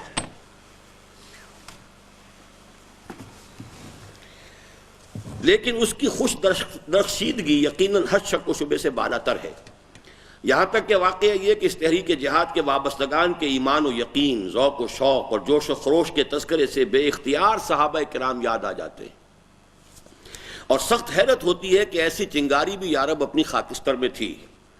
اور یہ ایک بیان ثبوت ہے اس کا کہ اگر دعوت کی اساس اور منہج عمل وہی اختیار کیا جائے جو اسلام کے صدر اول میں کیا گیا تھا، تو سیرت و کردار کے وہی نمونے آج بھی تیار ہو سکتے ہیں جو دور صحابہ کا طرۂ امتیاز ہیں۔ گویا بقول جگر مراد آبادی، چمن کے مالی اگر بنا لے موافق اپنا شعار، اب بھی چمن میں آ سکتی ہے پلٹ کر چمن سے روٹھی بہار اب بھی۔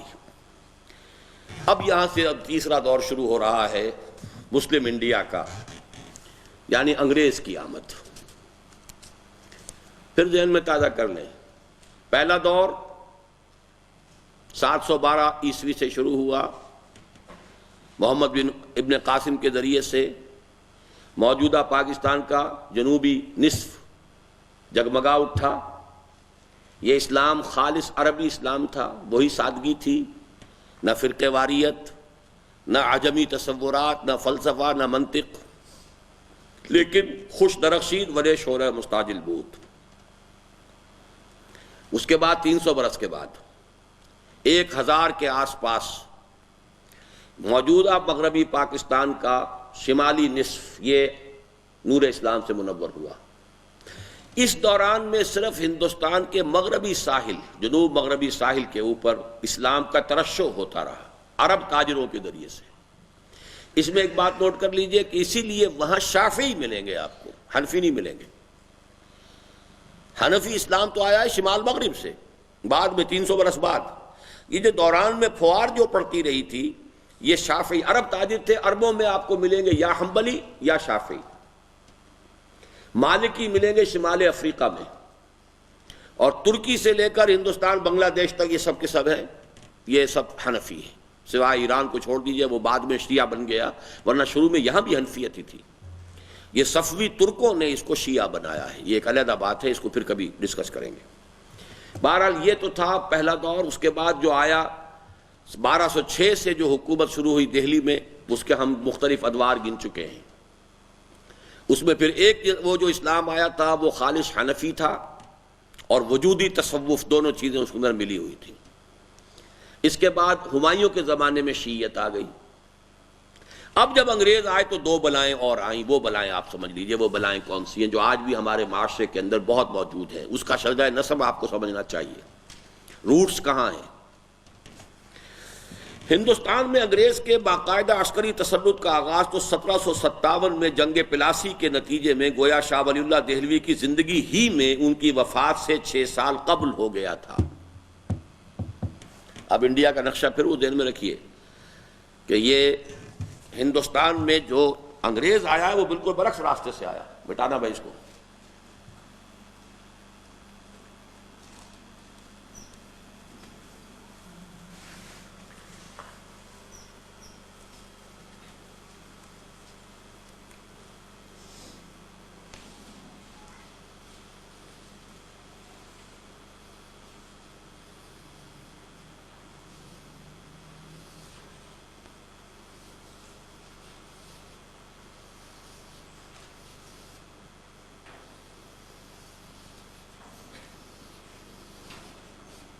یہ کبھی ہندوستان ہوتا تھا، کشمیر، یہ پاکستان، یہ جنوبی پاکستان، یہ شمالی پاکستان۔ یہاں پر عرب تاجروں کے ذریعے سے اسلام آیا، وہ شافعی اسلام تھا۔ یہاں سے اسلام آیا، اور ہندوستان میں ہمیشہ سے حملہ آور ادھر سے آتے ہیں۔ پہلی مرتبہ ہوا ہے کہ یہاں سے اب شروع ہوا انگریز، اور یوں پڑھا ہے، اور لاسٹ آف آل آیا ہے یہ پنجاب اور سرحد میں۔ یہ بالکل برعکس۔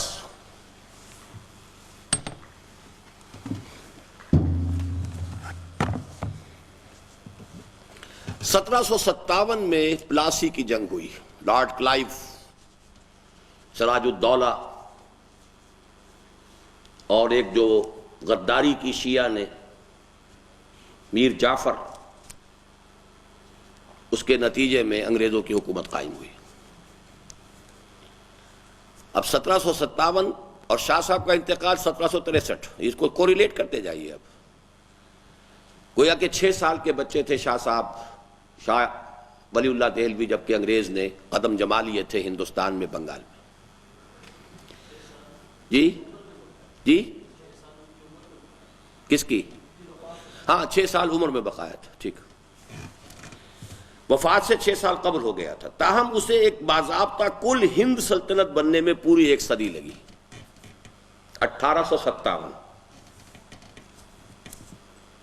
یہاں تک کہ 1857 کے غدر یا بغاوت کی صورت میں آخری ہچکی لے کر ہندوستان میں مسلمانوں کی حکومت کا 650 سالہ دور ختم ہو گیا، اور تاریخ ہند کے برطانوی دور کا آغاز ہو گیا، ٹھیک۔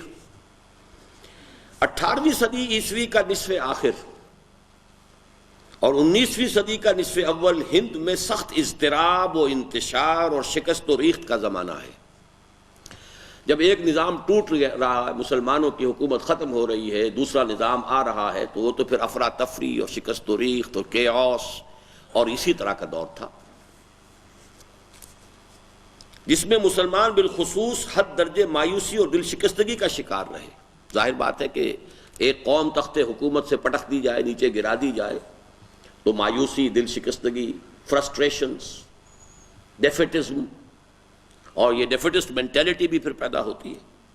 مایوسی کے اس غلبے میں جبکہ حالت یہ ہوتی ہے کہ آرزو اول تو پیدا ہو نہیں سکتی، کہیں اور ہو جائے تو مر جاتی ہے یا رہتی ہے خام، ظاہر ہے کہ تحریک شہیدین ایسی پرعزیمت دعوت کا پنپنا اور کامیاب ہونا آسان نہ تھا۔ اٹھ تو گئی وہ دعوت، لیکن اس کی کامیابی آسان نہیں تھی، اس لیے کہ ماحول پر تو دل شکستگی طاری ہے، فرسٹریشن ہے، مایوسی ہے، بددلی ہے، اور اخلاقی زوال انتہا کو پہنچا ہوا تھا، اختلاف اور افتراق تھا، طوائف الملوکی تھی، تبھی تو انگریز فتح کرتا چلا آیا۔ کہاں سے؟ 7 سمندر پار سے، ہزاروں میل دور سے قوم آ رہی ہے، کتنی لمبی سپلائی لائن ہے اس کی، اور وہ فتح کرتا چلا جا رہا، آگے بڑھتا چلا جا رہا۔ تو ان حالات میں ظاہر بات ہے کہ وہ خوش درخشید ولے شعلہ مستعجل بود ہی ہو سکتا تھا کہ دعوت تو اٹھ کھڑی ہوئی لیکن وہ پنپ نہیں سکتی تھی۔ چنانچہ یہی ہوا کہ 1831 میں شہیدین نے بقا کو خون غلطیدن کی روش اختیار کر لی۔ شہیدین یعنی 2 شہید، سید احمد بریلوی رحمۃ اللہ علیہ اور شاہ اسماعیل شہید رحمۃ اللہ علیہ، اور اپنے بہت سے رفقا کے ساتھ جام شہادت نوش کر لیا، اور اس طرح بالا کوٹ کی فضاؤں میں دعوت ولی اللہ کی یہ پہلی صدائے بازگشت دم توڑ گئی۔ اور بعد میں اگرچہ مجاہدین مسلسل من اثر نو جلوہ دہم دار و رسن را، یہ کیا سمجھ میں آ گیا؟ یہ کیا ہے؟ فارسی نہیں آتی بالکل؟ آپ لوگوں کو پڑھائی نہیں فارسی کچھ بھی نہیں؟ من اثر نو کون سا لفظ اردو میں نہیں ہے؟ من کو نہیں جانتے آپ؟ میں اثر نو نئے سرے سے، جلوہ دہم جلوہ دوں گا، دار و رسن را، دار و رسن پھانسی کا تختہ اور اس کی رسی، پھانسی پر چڑھ جانا، جیسے کہ انا الحق کہہ کر کبھی جو منصور تھا وہ پھانسی چڑھ گیا تھا، ایسے ہی من اثر نو جلوہ دہم دار و رسن را پر عمل پیرا رہے۔ اور ان کی مسائی اس لیے کہ اس کے بعد جو ہے یہ کالا پانی اور مولانا جعفر تھانیسری اور ان کی جو تحریکیں چلیں اور ان کو پکڑ پکڑ کر اور انگریزوں نے جو ہے وہ انڈمان جزائر کالا پانی کے اندر پھینکا، بہت سے مسلمانوں کو جو بہار کے تھے خاص طور پر بہت پرجوش تھے، انہیں جہازوں میں بھر بھر کر لے جا کر جو ہے وہ ویسٹ انڈیز اصل میں جو وہاں پر جو اب بھی مسلمان ملتے ہیں وہ سب کے سب بہاری ہیں، یہاں سے لا کے وہاں پہ پھینک دیا جزیروں کے اندر ان کو۔ اب بھی وہ کہتے ہیں کبھی کبھی ہاں ہمارا پردادا تھا وہ قرآن پڑھتا تھا، اس کے پاس کچھ تھا، جیسے یہاں پہ یہ تو 70 برس کی بات ہے جو روس کے اندر جو ہے جو برین واشنگ ہوئی ہے، تو وہاں تو اب یہ کئی 100 برس کی بات ہے، اس لیے انہیں یاد آتا بیار کوئی بیار کا نام لیتے تھے، وہ بیار انہیں پتہ نہیں کہ بہار ہے، صوبہ ہندوستان کا صوبہ بہار، اور یہ گویا کہ بغاوت اس کی گھٹی میں پڑی ہوئی تھی۔ شہیدین کی تحریک کے بہت سے اثرات بعد میں وہاں جمع ہوئے۔ عظیم آباد جو پٹنہ کا پرانا نام تھا وہ اس بغاوت کا بہت بڑا مرکز بن گیا تھا۔ تو بہرحال یہ باتیں اب میں اور کیا پڑھاؤں گا آپ کو، میں سمجھ میں تو نہیں آ رہا ہے کہ ساری چیزیں آپ سمجھیں گے نہیں تو پتہ کیا ہوگا کہ اس ہندوستان کی تاریخ کیا ہے، پیچھے ہے کیا، ہم کن روایات کے امین ہیں، ہمارے پیچھے کتنی درخشاں روایات ہیں۔ کبھی یہ نوجوان مسلم تدبر بھی کیا تو نے، وہ کیا گردوں تھا تو جس کا ایک ٹوٹا ہوا تارا۔ تو تحریک شہیدین پر 3 والیومز لکھے ہیں مولانا غلام رسول مہر نے، 3 والیومز، تحریک مجاہدین اور اس طرح سے 3 نام مختلف ہیں اس کے، لیکن یہ کہ بہت ہمت ہو تو پڑھیے ان چیزوں کو۔ تو علماء اس کے بعد بھی اگرچہ بہت سے جو ہیں لوگ وہ جہاد کا قلقلہ بلند کرتے رہے، لیکن بہرحال 1831 میں یہ تحریک ختم ہو گئی تھی، اور ان کی مسائی کا سلسلہ بالآخر ریشمی رومالوں کی تحریک تک ممتد ہوا۔ یہ اس صدی کے آغاز میں شیخ الہند مولانا محمود حسن دیوبندی اسیر مالٹا کی ریشمی رومال کی تحریک، کہ جس کے ذریعے سے انگریزوں کے خلاف بغاوت کرنی مقصود تھی، لیکن وہ عین وقت کے اوپر پکڑی گئی، اور پھر بہت سے لوگ جو ہیں وہ پھانسی چڑھائے گئے، بہت سے لوگ جو ہیں وہ جلا وطن کیے گئے۔ اسی میں پھر شیخ الہند جو ہیں وہ بھی گرفتار کر کے اور وہ پھر مالٹا میں اسیر رکھے گئے۔ اسی کی وجہ سے مولانا عبید اللہ سندھی جو ہے افغانستان سے بھاگ کر روس پہنچ گئے تھے، لیکن ظاہر ہے کہ ان کا کوئی نتیجہ برآمد نہ ہو سکا، اور ہندوستان میں انگریز کا اقتدار اور قبضہ دن بدن مستحکم ہوتا چلا گیا۔ اب ہمیں غور کرنا ہے کہ اس ہندوستان کی سرزمین میں انگریزوں کے آنے کے بعد کے کیا حالات ہوئے، اور اس میں جیسا کہ ابھی آپ پڑھ لیں گے دو مختلف گوشے ہیں۔ انگریز کی آمد کے بعد پولیٹیکل ڈیولپمنٹس کیا ہوئی، یہ ایک علیحدہ داستان ہے، لیکن یہاں اس کتاب کے مضمون کے حوالے سے ہمیں جو علمی اور خاص طور پر قرآن کے معاملے میں جو کچھ ہوا، مذہبی میدان میں جو کچھ ہوا، اس کا جائزہ ہم لیں گے۔ چنانچہ اس کتاب کے فوراً بعد پہلے میں آپ کو اسلام اور پاکستان نامی اپنی کتاب کے کچھ حصے پڑھاؤں گا کہ جس میں پھر سیاسی طور پر انگریز کی آمد کے بعد یہاں کا جو نقشہ بدلا ہے اور جو نئے مسائل پیدا ہوئے ہیں اور ہندو مسلم کشمکش کا آغاز ہوا ہے، اس کا پورا بیک گراؤنڈ ہسٹوریکل آپ کے سامنے آ جائے کہ اس کے کیا کیا فیکٹرز تھے۔ That's a political back ground. یہ پولیٹیکل نہیں، یہاں پر ہم اس کا جائزہ لیں گے صرف علمی اعتبار سے اور دینی مذہبی اعتبار سے۔ برطانوی دور میں مسلمانان ہند زندگی اور موت کی جس کشمکش سے مسلسل دوچار رہے، اس کے متعدد پہلو تھے، خالص دینی و مذہبی بھی، علمی و فکری بھی، سماجی و مجلسی بھی، اور قومی و سیاسی بھی۔ اب یہاں تو میں نے 4 گنوا دیے 2 کی بجائے۔ دینی و مذہبی، علمی و فکری، سماجی و مجلسی، سوشل۔ اب سوشل میں یہ ہے کہ کھڑے ہو کر جو ہے کھانا کھایا جا رہا ہے۔ ابتدا میں ہندوستان میں جب انگریز آیا ہے اور میز کرسی پر بیٹھ کر کھانا کھانے کو کفر قرار دیا گیا، کرسٹان ہو گیا، میز پہ بیٹھ کے کھانا کھاتا۔ کسی نے چمچہ استعمال کر لیا تو یہ بھی کرسٹان ہو گیا۔ کانٹا استعمال کرنا، چھری استعمال کرنا تو بہت دور کی بات تھی، چمچے کا استعمال بھی، چونکہ ظاہر بات ہے ہماری تہذیب میں تو نہیں تھا، ہم تو ہاتھ سے کھایا کرتے تھے، جو طریقہ تھا چلا آ رہا تھا۔ تو تہذیبی اور سماجی اعتبار سے بڑے پرابلم پیدا ہوئے۔ ایک نئی تہذیب آ رہی تھی، ہماری اپنی ایک تہذیب تھی، ٹکراؤ ہوا۔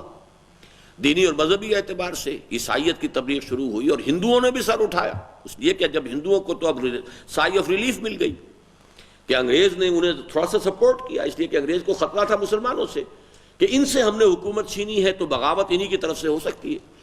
ہندوؤں کے لیے تو یہ چینج آف ماسٹرز کا معاملہ تھا، پہلے وہ مسلمانوں کے غلام تھے، اب انگریزوں کے غلام ہو گئے، تو کیا فرق پڑا؟ کوئی فرق نہیں پڑا، غلام کے غلام رہے۔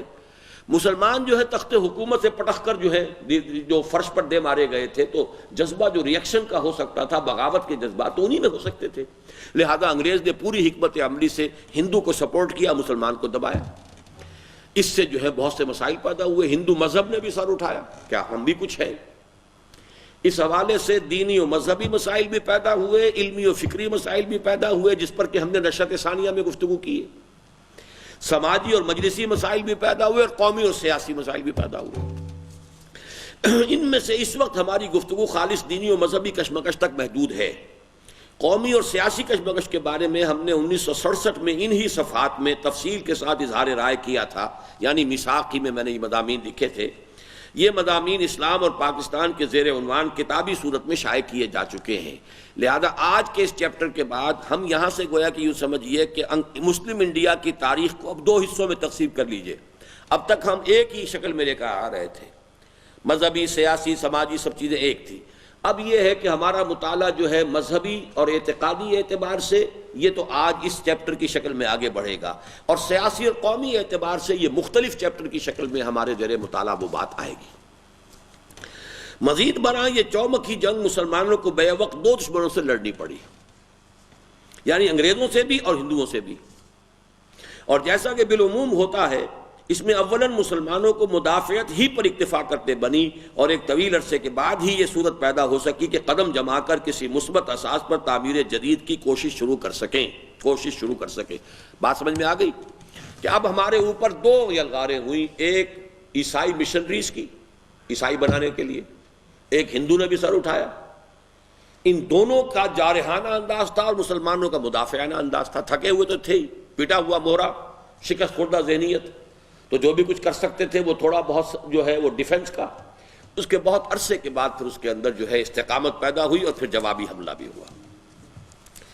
خالص مذہبی میدان میں مسلمانوں کو سب سے پہلے عیسائی مشنریوں کی یلغار سے سابقہ پیش آیا۔ 1826 میں Heber, Lord Bishop of Calcutta نے براہ دہلی، بمبئی تک پورے ہندوستان کا دورہ کرنے کے بعد اعلان کیا کہ ہم نے اچھی طرح دیکھ لیا ہے کہ مسلمانان ہند میں نہ کوئی مذہبی جذبہ باقی رہا ہے، نہ سیاسی قوت، لہذا عیسائیوں کو کھل کر اپنے مذہب کی تبلیغ کرنی چاہیے۔ یہ ہے Heber, Lord Bishop of Calcutta, 1826۔ اس نے سفر کیا کلکتے سے دلی، دلی سے بامبے، گویا کہ تقریباً پورا ہندوستان دیکھ لیا۔ اس کے بعد اس نے ڈکلیئر کیا کہ ہم نے خوب جائزہ لے لیا، مسلمانوں میں جان نہیں ہے، لہذا اب عیسائی مشنریز کو کھل کر پوری قوت کے ساتھ اپنی تبلیغ کرنی چاہیے، لہذا عیسائیوں کو کھل کر اپنے مذہب کی تبلیغ کرنی چاہیے۔ چنانچہ عیسائی پادری چاروں طرف سے ٹوٹ پڑے اور نوبت بہیجا رسید کہ جامع مسجد دہلی کی سیڑھیوں پر بھی عیسائیت کی تبلیغ ہونے لگی۔ تب وہی سنت الہی ظاہر ہوئی کہ خون اسرائیل آ جاتا ہے آخر جوش میں، توڑ دیتا ہے کوئی موسیٰ طلسم سامری، اور یہ سعادت اسی خطے کے حصے میں آئی جس میں علم و حکمت ولی اللہ کے چشمے بہہ رہے تھے کہ ضلع مظفر نگر کے قصبہ کیرانہ سے مولانا رحمت اللہ نامی شخصیت ابری، جس نے پادری فینڈر کی کتاب میزان الحق کا دندان شکن اور مسکت جواب اظہار الحق کے نام سے تحریر کیا۔ نتیجتاً پادری صاحب موصوف کو ہندوستان سے دم دبا کر بھاگتے ہی بنی۔ یہ پادری فینڈر جرمن تھا، یہ آیا ہے اور اس نے سفر کیا ہے کلکتے سے لے کر دلی تک، اور ہر بڑے شہر میں مسلمانوں سے مناظرہ کیا، علماء سے، اور ہر جگہ شکست دی، تاں کہ دہلی کی جامع مسجد کی سیڑھیوں پر کھڑے ہو کر اس نے اعلان کیا، میں پورے ہندوستان کے تمام مسلمان علماء کو اوپن چیلنج تھرو کر رہا ہوں، آئیں اور مجھ سے مناظرہ کر لیں۔ عیسائیت اصل مذہب ہے، اسلام جھوٹا مذہب ہے، محمد جھوٹے ہیں، نبی نہیں تھے صلی اللہ علیہ وسلم، معاذ اللہ۔ یہ نوبت پہنچ گئی تھی، اور دلی تک تو کوئی شکست نہیں دے سکا اسے۔ اب اگر اسی نقشے میں آپ کو کچھ بتا دوں، دیکھیے یہ ایک عجیب جگہ ہے، جھیل مان سرور، یہیں سے دریائے سندھ نکلتا ہے اور یوں ہو کر یہاں آتا ہے، یہیں سے دریائے ستلج نکلتا ہے جو آ کے یہاں ملتا ہے، یہیں سے دریائے گنگا اور یہیں سے دریائے جمنا ہے، یہ دونوں مل کر پھر یہاں آ کے گرتے ہیں، یہیں سے برہم پتر ہے۔ All the big rivers of India taking origin from this جھیل مان سروور۔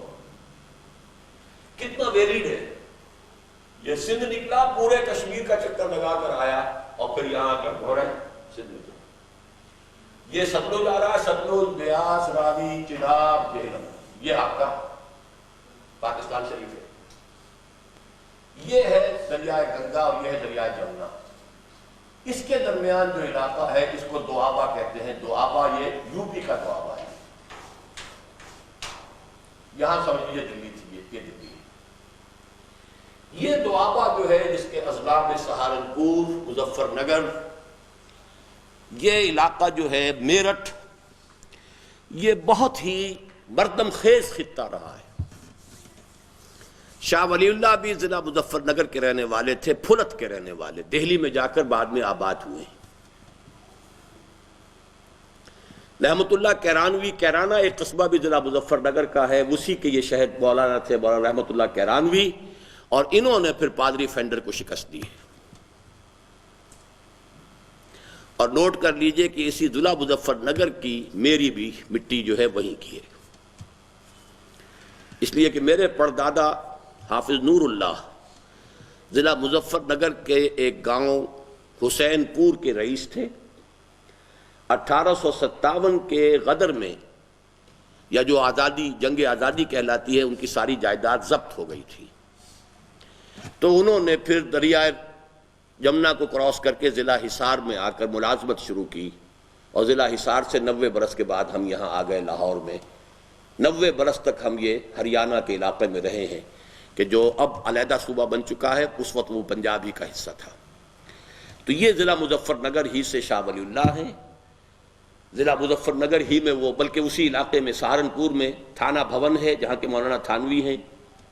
یہ پورا علاقہ جو ہے اس اعتبار سے بہت مردم خیز رہا ہے، اور یہ سعادت اسی خطے کے حصے میں آئی جس میں علم و حکمت ولی اللہ کے چشمے بہہ رہے تھے کہ ضلع مظفر نگر کے قصبہ کیرانہ سے مولانا رحمت اللہ نامی شخصیت ابری، جس نے پادری فینڈر کو کتابوں کی کتاب میزان الحق کا دندان شکن اور مسکت جواب اظہار الحق کے نام سے تحریر کیا، نتیجتاً پادری صاحب موصوف کو ہندوستان سے دب دبا کر بھاگتے ہی بنی۔ کتاب تو بعد میں لکھی ہے انہوں نے، پہلے مناظرے میں شکست دی، پھر اس کی کتاب تھی میزان الحق، اس کا انہوں نے جواب دیا، اس کا عنوان ہے اظہار الحق، اور اظہار الحق کا ترجمہ اردو میں پھر کیا ہے جو آج کل کافی معروف نام ہے مفتی تقی عثمانی صاحب، مولانا مفتی محمد شفیع صاحب کے صاحبزادے، انہوں نے اس کا ترجمہ اردو میں کیا، کچھ حواشی بھی دیے ہیں۔ اور یہ گویا کہ یوں سمجھیے کہ یہ کام جو آج احمد دیدات کر رہے ہیں وہ کام ہے کہ جو پچھلی صدی میں مولانا رحمۃ اللہ کیرانوی نے کیا، اور بڑے یعنی بہت ہی پرجلال انداز میں کیا۔ جس کے بعد یہ کہ پادری فینڈر یہاں سے بھاگ گیا، یہاں سے بھاگ کر اس نے جا کے ترکی میں قدم جمایا، ترکی میں عیسائیت کی تبلیغ میں لگ گیا۔ مولانا رحمۃ اللہ کیرانوی حج کو گئے تھے، اس وقت تک یہ جو حرمین شریفین ہیں یہ ترکوں ہی کی حکومت تھی، تو وہاں انہیں معلوم ہوا ترکی کے دارالخلافہ کے لوگوں کو، حکومت والوں کو، کہ ایک مولوی ہندوستانی ہے جس نے شکست دی تھی اس کو فینڈر کو، اور وہ حج پر آیا ہوا ہے، تو ان کو ریکویسٹ بھیجی گئی کہ خدا کے لیے آئیے اور ہماری جان چھڑائیے اس بلا سے۔ تو یعنی مولانا رحمۃ اللہ کیرانوی جب جانے لگے ترکی، اسے خبر مل گئی کہ رحمۃ اللہ آ رہا ہے، وہ وہاں سے بھی بھاگ گیا۔ اس درجے روب تھا رحمۃ اللہ کیرانوی رحمۃ اللہ علیہ کا۔ اور رحمۃ اللہ کیرانوی رحمۃ اللہ علیہ نے پھر مکے میں مدرسہ قائم کیا جس کا نام مدرسہ سولتیہ ہے، اور سولتیہ اصل میں نام پر ہے سولت جہاں بیگم کے، پیسہ خرچ کیا تھا اس کے لیے، چندہ دیا تھا سولت جہاں بیگم، ایک رئیسہ تھیں بنگال کی، لیکن اصل میں اس کے قائم کرنے والے جو ہیں وہ مولانا رحمۃ اللہ کیرانوی ہیں، اور اسی مدرسہ سولتیہ کے اندر ان کی قبر ہے، وہیں وہ دفن ہے۔ بہرحال یہ کتاب جو ہے، اب میزان الحق کا جو جواب دیا تھا، اظہار الحق کے نامی کتاب، اس کا ترجمہ اب اردو میں ملتا ہے، بائبل سے قرآن تک، اور یہ ترجمہ کیا ہے اور کچھ حواشی مفید اس میں اضافہ کیے ہیں مفتی تقی عثمانی صاحب نے۔ اور پھر جب اس نے اپنی سرگرمیوں کا مرکز ترکی کو بنایا اور وہاں کے علماء کا ناک میں دم کر دیا، اور وہاں سے طلبی پر مولانا رحمۃ اللہ کیرانوی ترکی پہنچے، تو وہاں سے بھی 9-2-11 ہو گیا۔ مباحثے اور مناظرے میں شکست فاش کا نتیجہ یہ نکلا کہ بعد میں ہندوستان میں عیسائیت کی تبلیغ کھلے میدان میں خم ٹھونک کر کبھی نہ کی جا سکی، اور اس کی واحد ممکن صورت صرف یہ رہ گئی کہ پسماندہ طبقات کی تالیف قلب کے ذریعے کچھ لوگوں کے ناموں کے آگے چپکے سے مسیح کا لاحقہ چسپاں کروا دے، اور بس۔ اہل علم طبقے کو چیلنج نہیں کرتے، وہ کبھی مسلمانوں کے اونچے طبقات کو تبلیغ نہیں کرتے، وہ تو صرف یہ ہے کہ انہوں نے جو مشنری کالجز کھولے تو اس کے بارے میں ان کا کہنا یہ ہے کہ جو مسلمان ہمارے کالجوں میں آ کر پڑھے ہیں، ہم انہیں عیسائی تو نہیں بنا سکے لیکن مسلمان بھی نہیں چھوڑا ہم نے انہیں۔ یہ بات تو صحیح ہے، لیکن باقاعدہ کنورشن نہیں ہو سکی۔ کنورشن تو یہی ہے، چوڑے ہیں، چمار ہیں، مسلی ہیں، بیچارے بہت ہی پسماندہ ہیں، دبے ہوئے ہیں، پسے ہوئے ہیں، اب انہیں دودھ کے کوئی ڈبے دے دیے، کوئی بسکٹ پہنچا دیے، کچھ گھی کے ڈبے دے دیے، کوئی مدرسہ کہیں کھول دیا، ان کے بچے پڑھ گئے، وہی جو ہیں کہ جو شاید جھاڑو ان کے ہاتھ میں ہوتی اور گھروں کے اندر وہ جو ہے وہ صاف کر رہی ہوتی، وہ اب بن گئی نرسیں بن گئیں۔ تو اب وہ ظاہر بات ہے کہ ان کو تو ایک جو اپلفٹ ملی ہے، تو یہ در حقیقت عیسائیت کی تبلیغ پھر اب اس انداز سے ہوئی۔ وہ جو انداز تھا کہ علماء سے خم ٹھونک کر مقابلہ کریں، مناظرہ کریں، وہ تو اس کے بعد اس رحمۃ اللہ کیرانوی رحمۃ اللہ علیہ کے طفیل سمجھیے کہ اس کے بعد پورے ہندوستان میں کبھی بھی، حالانکہ حکومت ان کی تھی، پھر انہیں اس قسم کی ضرورت نہیں ہوئی۔ اب دوسری طرف عیسائی پادریوں کے دیکھا دیکھی ہندوؤں کی باسی کڑی میں بھی ابال آ گیا، اور مسلمانوں پر ان کا تبلیغی حملہ 2 صورتوں میں ہوا۔ یہ اگرچہ وقت تو ختم ہونے کے قریب ہے، لیکن یہ چند صفحے آج ہم پڑھ کر ہی اٹھیں گے چاہے دیر لگ جائے۔ اس کو اچھی طرح سمجھیے، یہ بہت گہری تشخیص ہے موجودہ حالات کی۔ ان کا تبلیغی حملہ عیسائیوں کا 2 صورتوں میں ہوا، ایک خالص رجعتی اور تنگ نظرانہ انداز میں، دوسرے قدر وسیع المشربی کے رنگ اور ترقی پسندانہ انداز میں۔ یعنی ایک ریئیکشنری، رجعتی اور تنگ نظرانہ، ایک وسیع المشربی اور ترقی پسندانہ۔ اس کا مفہوم ابھی سمجھ میں آ جائے گا۔ ان میں سے پہلے کا حشر تو اگرچہ عیسائی مشنریوں کے انجام جیسا ہی ہوا، لیکن جس طرح کوئی بخار جاتے جاتے مریض کے لیے کوئی اذیت بخش چیز چھوڑ جاتا ہے، جسے عام گھریلو زبان میں بخار کا موتنا کہتے ہیں، اسی طرح یہ فتنہ بھی جاتا جاتا جسد ملت میں ایک سرطان کی جڑیں جما گیا۔ رہا دوسرے انداز کا حملہ تو اس نے میٹھی چھری والا کام کیا اور مسلمانوں نے ہند کے اچھے بھلے حصے کو متاثر کیا، یہاں تک کہ بعض انتہائی اہم شخصیتیں بھی اس کی زلف گراگیر کی اسیر ہو گئیں۔ ان جملوں کی وضاحت اگر پڑھیں گے تو سمجھ میں آ جائے گی۔ اول ذکر حملہ یعنی فارمر جو ہے، جس میں کہ تنگ نظری بھی تھی اور جارحانہ انداز تھا اور ریئیکشنری انداز تھا، آریہ سماجیوں کی جانب سے تھا۔ آریہ سماج قائم ہوا 1865۔ سوامی دیانند سرسوتی، جس کو عام طور پر لوگ سرسوتی پڑھ لیتے ہیں، یہ اس کے بانی ہے، دیانند سرسوتی۔ اس شخص نے ستیارت پرکاش لکھی، تمام مذاہب کی نفی کی اور قرآن مجید کے اوپر وہ تنقید، غلیظ تنقید کی ہے۔ اس کا 14واں باب مشہور ہو گیا تھا، ستیارت پرکاش کا 14واں باب، قرآن مجید پر اس نے حملے کیے، اپنے خیال کے مطابق تضادات اور بالکل احمقانہ باتیں اور بالکل بے سر و پا جو ہے باتیں جو ہے اس نے اپنے خیال میں 14ویں باب میں، 14واں باب ستیارت پرکاش کا مسلمانوں کے لیے نہایت سوہان روح بن گیا تھا۔ اول ذکر حملہ آریہ سماجیوں کی جانب سے تھا، جنہوں نے 1865 ہی کے لگ بھگ مسلمانوں کو للکارنا شروع کر دیا تھا، اور 1875 میں سوامی دیانند سرسوتی کی تصنیف ستیارت پرکاش کی اشاعت سے تو گویا یہ فتنہ عروج کو پہنچ گیا تھا۔ ان کے جواب کے لیے علماء حق بھی میدان میں آئے، لیکن بدقسمتی سے اس میدان میں نمایاں حیثیت جہانی غلام احمد قادیانی کو حاصل ہو گئی۔ Ghulam Ahmad Qadiani started his career as a مناظر، عیسائیوں کے خلاف بھی مناظرے کیے اور آریہ سماجیوں کے خلاف بھی مناظرے کیے۔ ہمارے علماء عام طور پر نہ انہوں نے بائبل پڑھی تھی کہ عیسائیوں کے ساتھ مناظرہ کر سکیں، نہ بائبل کی تاریخ سے واقف تھے۔ وہ تو یہ کہ ایک ایکسیپشن نکل آئی مولانا رحمۃ اللہ کیرانوی صاحب کی۔ اسی طریقے سے انہوں نے یہاں ہندوؤں کے نہ وید پڑھے نہ ان کی کتابیں پڑھی، تو جوابی حملہ کیسے کریں؟ اس جوابی حملے کی جو ہے کچھ صلاحیت پیدا ہوئی اس شخص کے اندر، غلام احمد قادیانی میں۔ اس نے کئی مناظروں میں آریہ سماجیوں کو شکست فاش دی۔ نتیجہ یہ ہوا کہ مسلمانوں کا ہیرو بن گیا۔ ظاہر بات ہے کہ آریہ سماجیوں کے جو حملے ہو رہے تھے اس کے مقابلے میں اگر مسلمانوں اسلام کی طرف سے دفاع کیا اور مناظروں میں شکست دی تو مسلمانوں کا ہیرو بن گیا کہ نہیں بن گیا؟ اسی نے در حقیقت اس کے دماغ میں وہ خناس پیدا کیا، وہ تکبر پیدا کیا، وہ اپنے کچھ ہونے کا احساس پیدا کیا۔ بڑھتے بڑھتے بیماری، مجدد ہونے کا دعویٰ کیا، مسیح ہونے کا دعویٰ کیا، یہاں تک کہ نبی ہونے کا دعویٰ کر کے اس کو میں نے کہا تھا کہ یہ بخار موتنا جو ہوتا ہے، ملیریا کے بعد جو چھالے نکل آتے ہیں، اور یہ کہ وہ آریہ سماجیوں کے حملے میں جوابی جو کارروائی کی مسلمانوں نے، اس میں یہ ہے کہ وہ آریہ سماجیوں کا حملہ تو ختم ہو گیا، لیکن ایک لعنت جو قادیانیت کی ہے یہ گویا کہ اس کے باقیات و سیئات کی حیثیت سے یہ سرطان کا پھوڑا جسد ملی کے اندر، مسلمانوں کے جسم کے اندر اس کی جڑیں شروع ہو گئی۔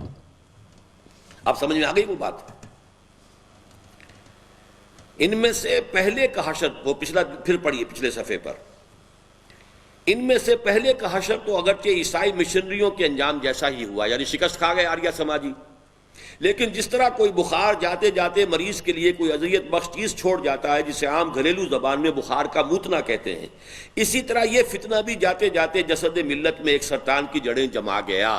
اور اس کی شرح یہ ہے کہ اول ذکر حملہ آریہ سماجیوں کی جانب سے تھا، جنہوں نے 1865 ہی کے لگ بھگ مسلمانوں کو للکارنا شروع کر دیا تھا، اور 1875 میں سوامی دیانند سرسوتی کی تصنیف ستیارت پرکاش کی اشاعت سے گویا یہ فتنہ عروج کو پہنچ گیا تھا۔ ان کے جواب کے لیے علماء حق بھی میدان میں آئے، لیکن بدقسمتی سے اس میدان میں نمایاں حیثیت جہانی غلام احمد قادیانی کو حاصل ہو گئی، جس نے 1883 میں اپنی تالیف سرمہ چشم آریہ ہی کے ذریعے وہ حد العزیزی حاصل کی تھی جو اس کے ظرف سے بہت زیادہ ہونے کے باعث چھلک پڑی، نتیجتاً وہ خود بھی گمراہ ہوا اور دوسرے سینکڑوں اور ہزاروں کو بھی گمراہ کر گیا۔ کسی قوم کا محبوب بن جانا، آنکھوں کا تارا بن جانا، یہ بھی ایک بہت بڑا فتنہ ہوتا ہے کہ اگر انسان کا ظرف نہ ہو کہ اس کو اپنے اندر ہضم کر سکے تو پھر وہ دعوے کرنے شروع کر دیتا ہے۔ جیسے کہ شراب میں انسان بہک جاتا ہے، وہ بہکنا شروع ہوا اور بہکتے بہکتے یہاں تک کہ اس نے نبوت کا دعویٰ کر دیا۔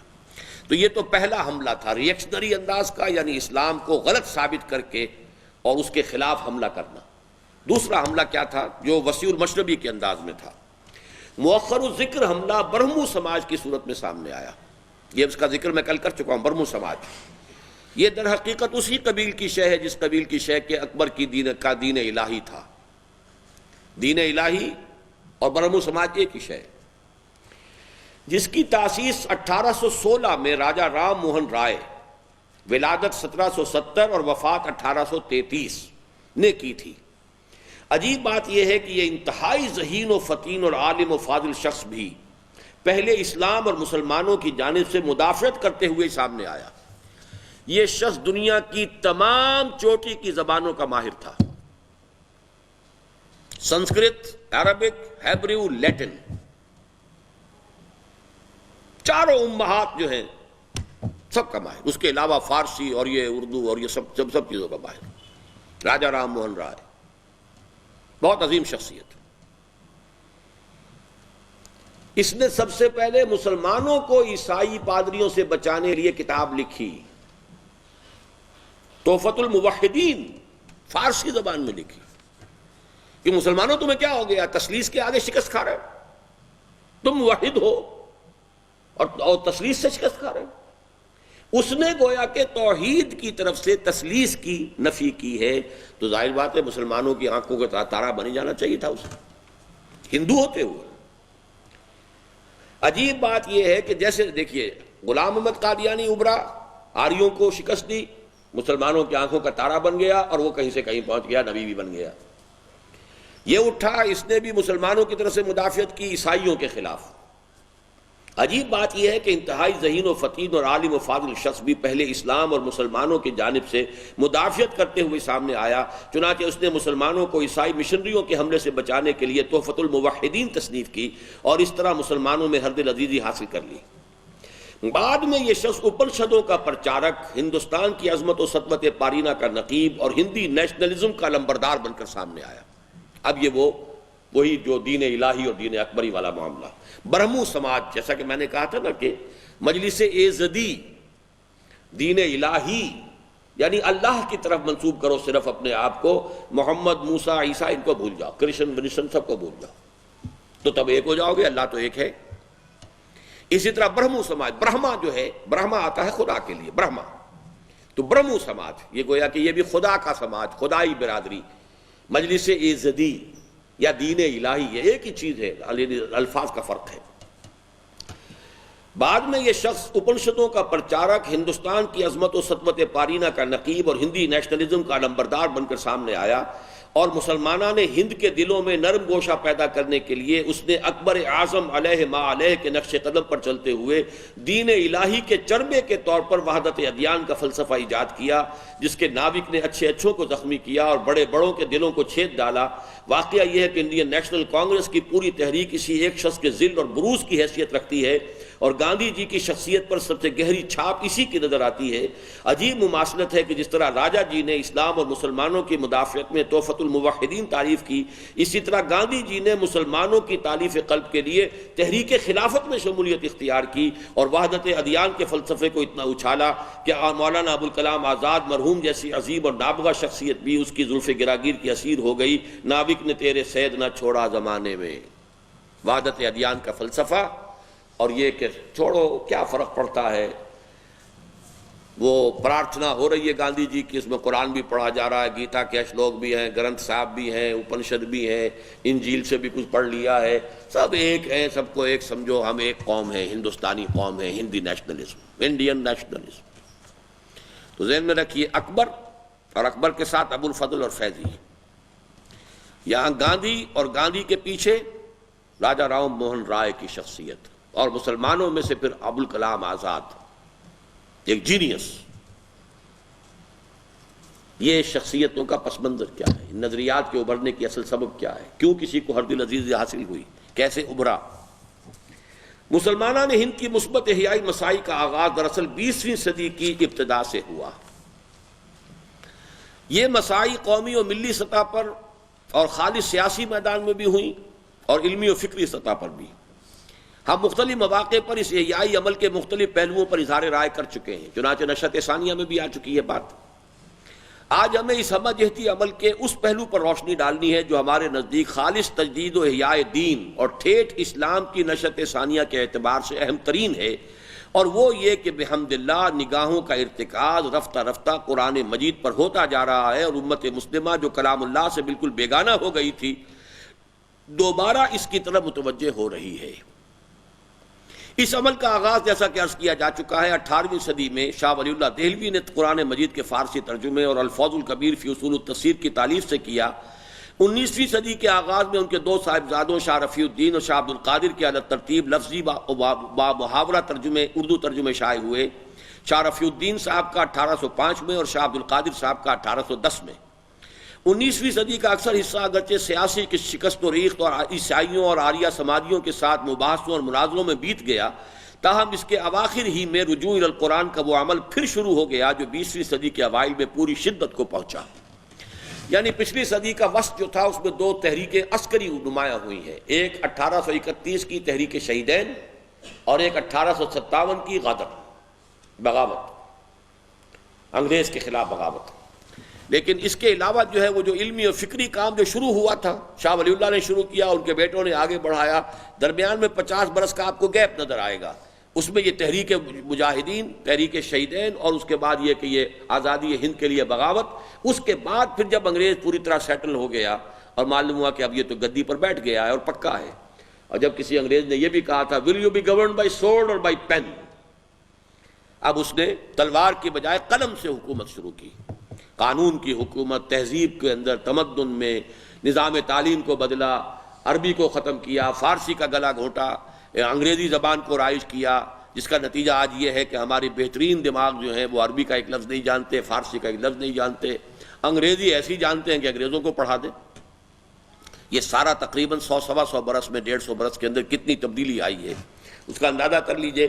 لیکن رجوع الی القرآن چونکہ اس کتاب کا موضوع ہے، اس کے حوالے سے سمجھ لیجئے کہ وہ کام جو شاہ ولی اللہ سے شروع ہوا، پھر پچھلی صدی کے آغاز تک چلا، درمیان میں وقفہ آیا، پھر جو ہے پچھلی صدی کے آخری حصے میں آ کر دوبارہ شروع ہوا، لیکن پوری شدت کو پہنچا ہے اس صدی کے آغاز میں، 20ویں صدی کے آغاز میں۔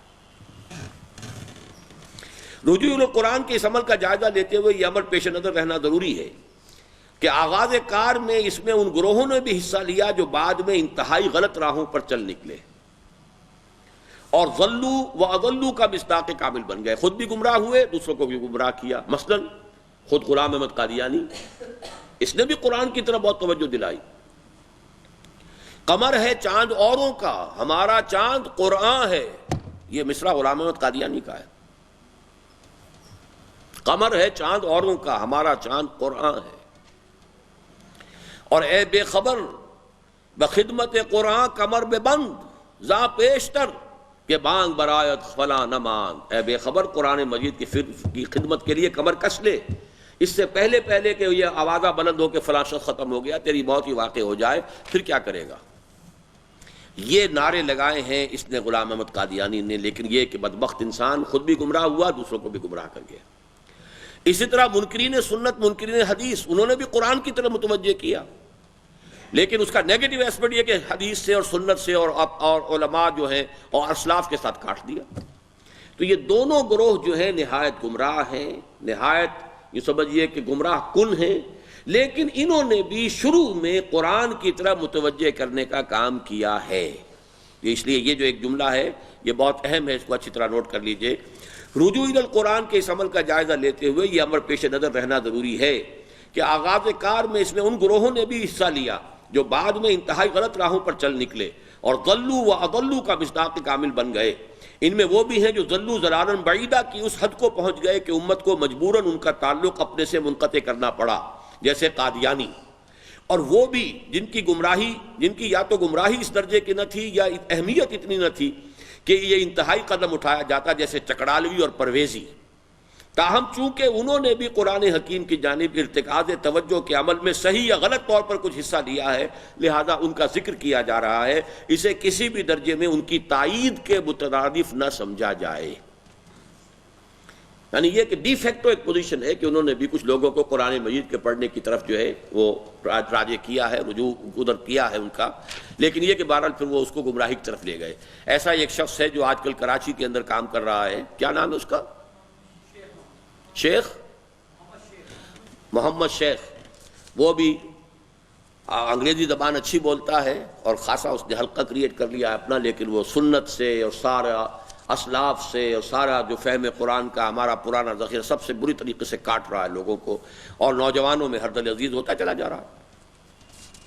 تو غلام احمد قادیانی کے اثرات کہاں تک پہنچے تھے تو آپ کو معلوم ہے، غلام احمد پرویز کے کہاں تک پہنچے اس کا تو آپ کو اندازہ ہی نہیں ہو سکتا۔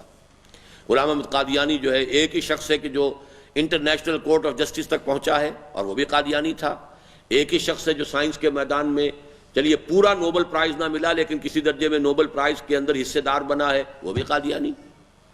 تو یہ جو تحریکیں ہیں ان کا پس منظر سمجھنے کی ضرورت ہے، کہاں سے ابھری پھر غلط رستے پر پڑ گئی۔ سب سے پہلے تو اندازہ کرنا چاہیے کہ گزشتہ صدی کے ربع آخر اور موجودہ صدی کے ربع اول میں ترجمہ و تفسیر قرآن کے ذیل میں بر صغیر پاک و ہند میں کس قدر کام ہوا ہے۔ اٹس امیزنگ، ذرا نوٹ کیجئے، یہ صرف فہرست ہے۔ سب سے پہلے سر سید احمد خان مرحوم نے 1875 میں اپنے ہفت روزہ اخبار تہذیب الاخلاق میں تفسیر قرآن کا سلسلہ شروع کیا، جو 11 سال میں 15 پاروں تک پہنچ کر رک گیا۔ 1903 میں ڈپٹی نذیر احمد صاحب کا ترجمہ شائع ہوا، 1906 میں مرزا حیرت دہلوی کا ترجمہ شائع ہوا، 1910 میں مولوی فتح محمد جالندری کا ترجمہ شائع ہوا، 1905 میں مولوی عبداللہ چکڑالوی کی تفسیر شائع ہوئی، 1911 میں مرزا ابو الفضل ایرانی شیعہ نے انگریزی میں ترجمہ کیا، اس کو دیکھ کر نواب عماد الملک بلگرامی نے اس سے بہتر ترجمہ شروع کیا، لیکن 16 پاروں تک ہی پہنچ پائے تھے کہ فوت ہو گئے، لہذا یہ نامکمل رہ گیا اور شائع نہ ہو سکا۔ 1906 میں مولانا اشرف علی تھانوی نے تفسیر بیان القرآن لکھنی شروع کی، جو 1915 میں مکمل ہوئی۔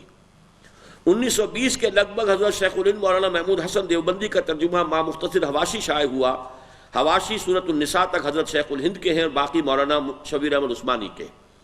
1917 میں محمد علی لاہوری کا انگریزی ترجمہ قرآن ما مختصر حواشی شائع ہوا اور اسے اس قدر شہرت حاصل ہوئی کہ 1920 تک کل 3 برس میں اس کے 30,000 نسخے فروخت ہو گئے۔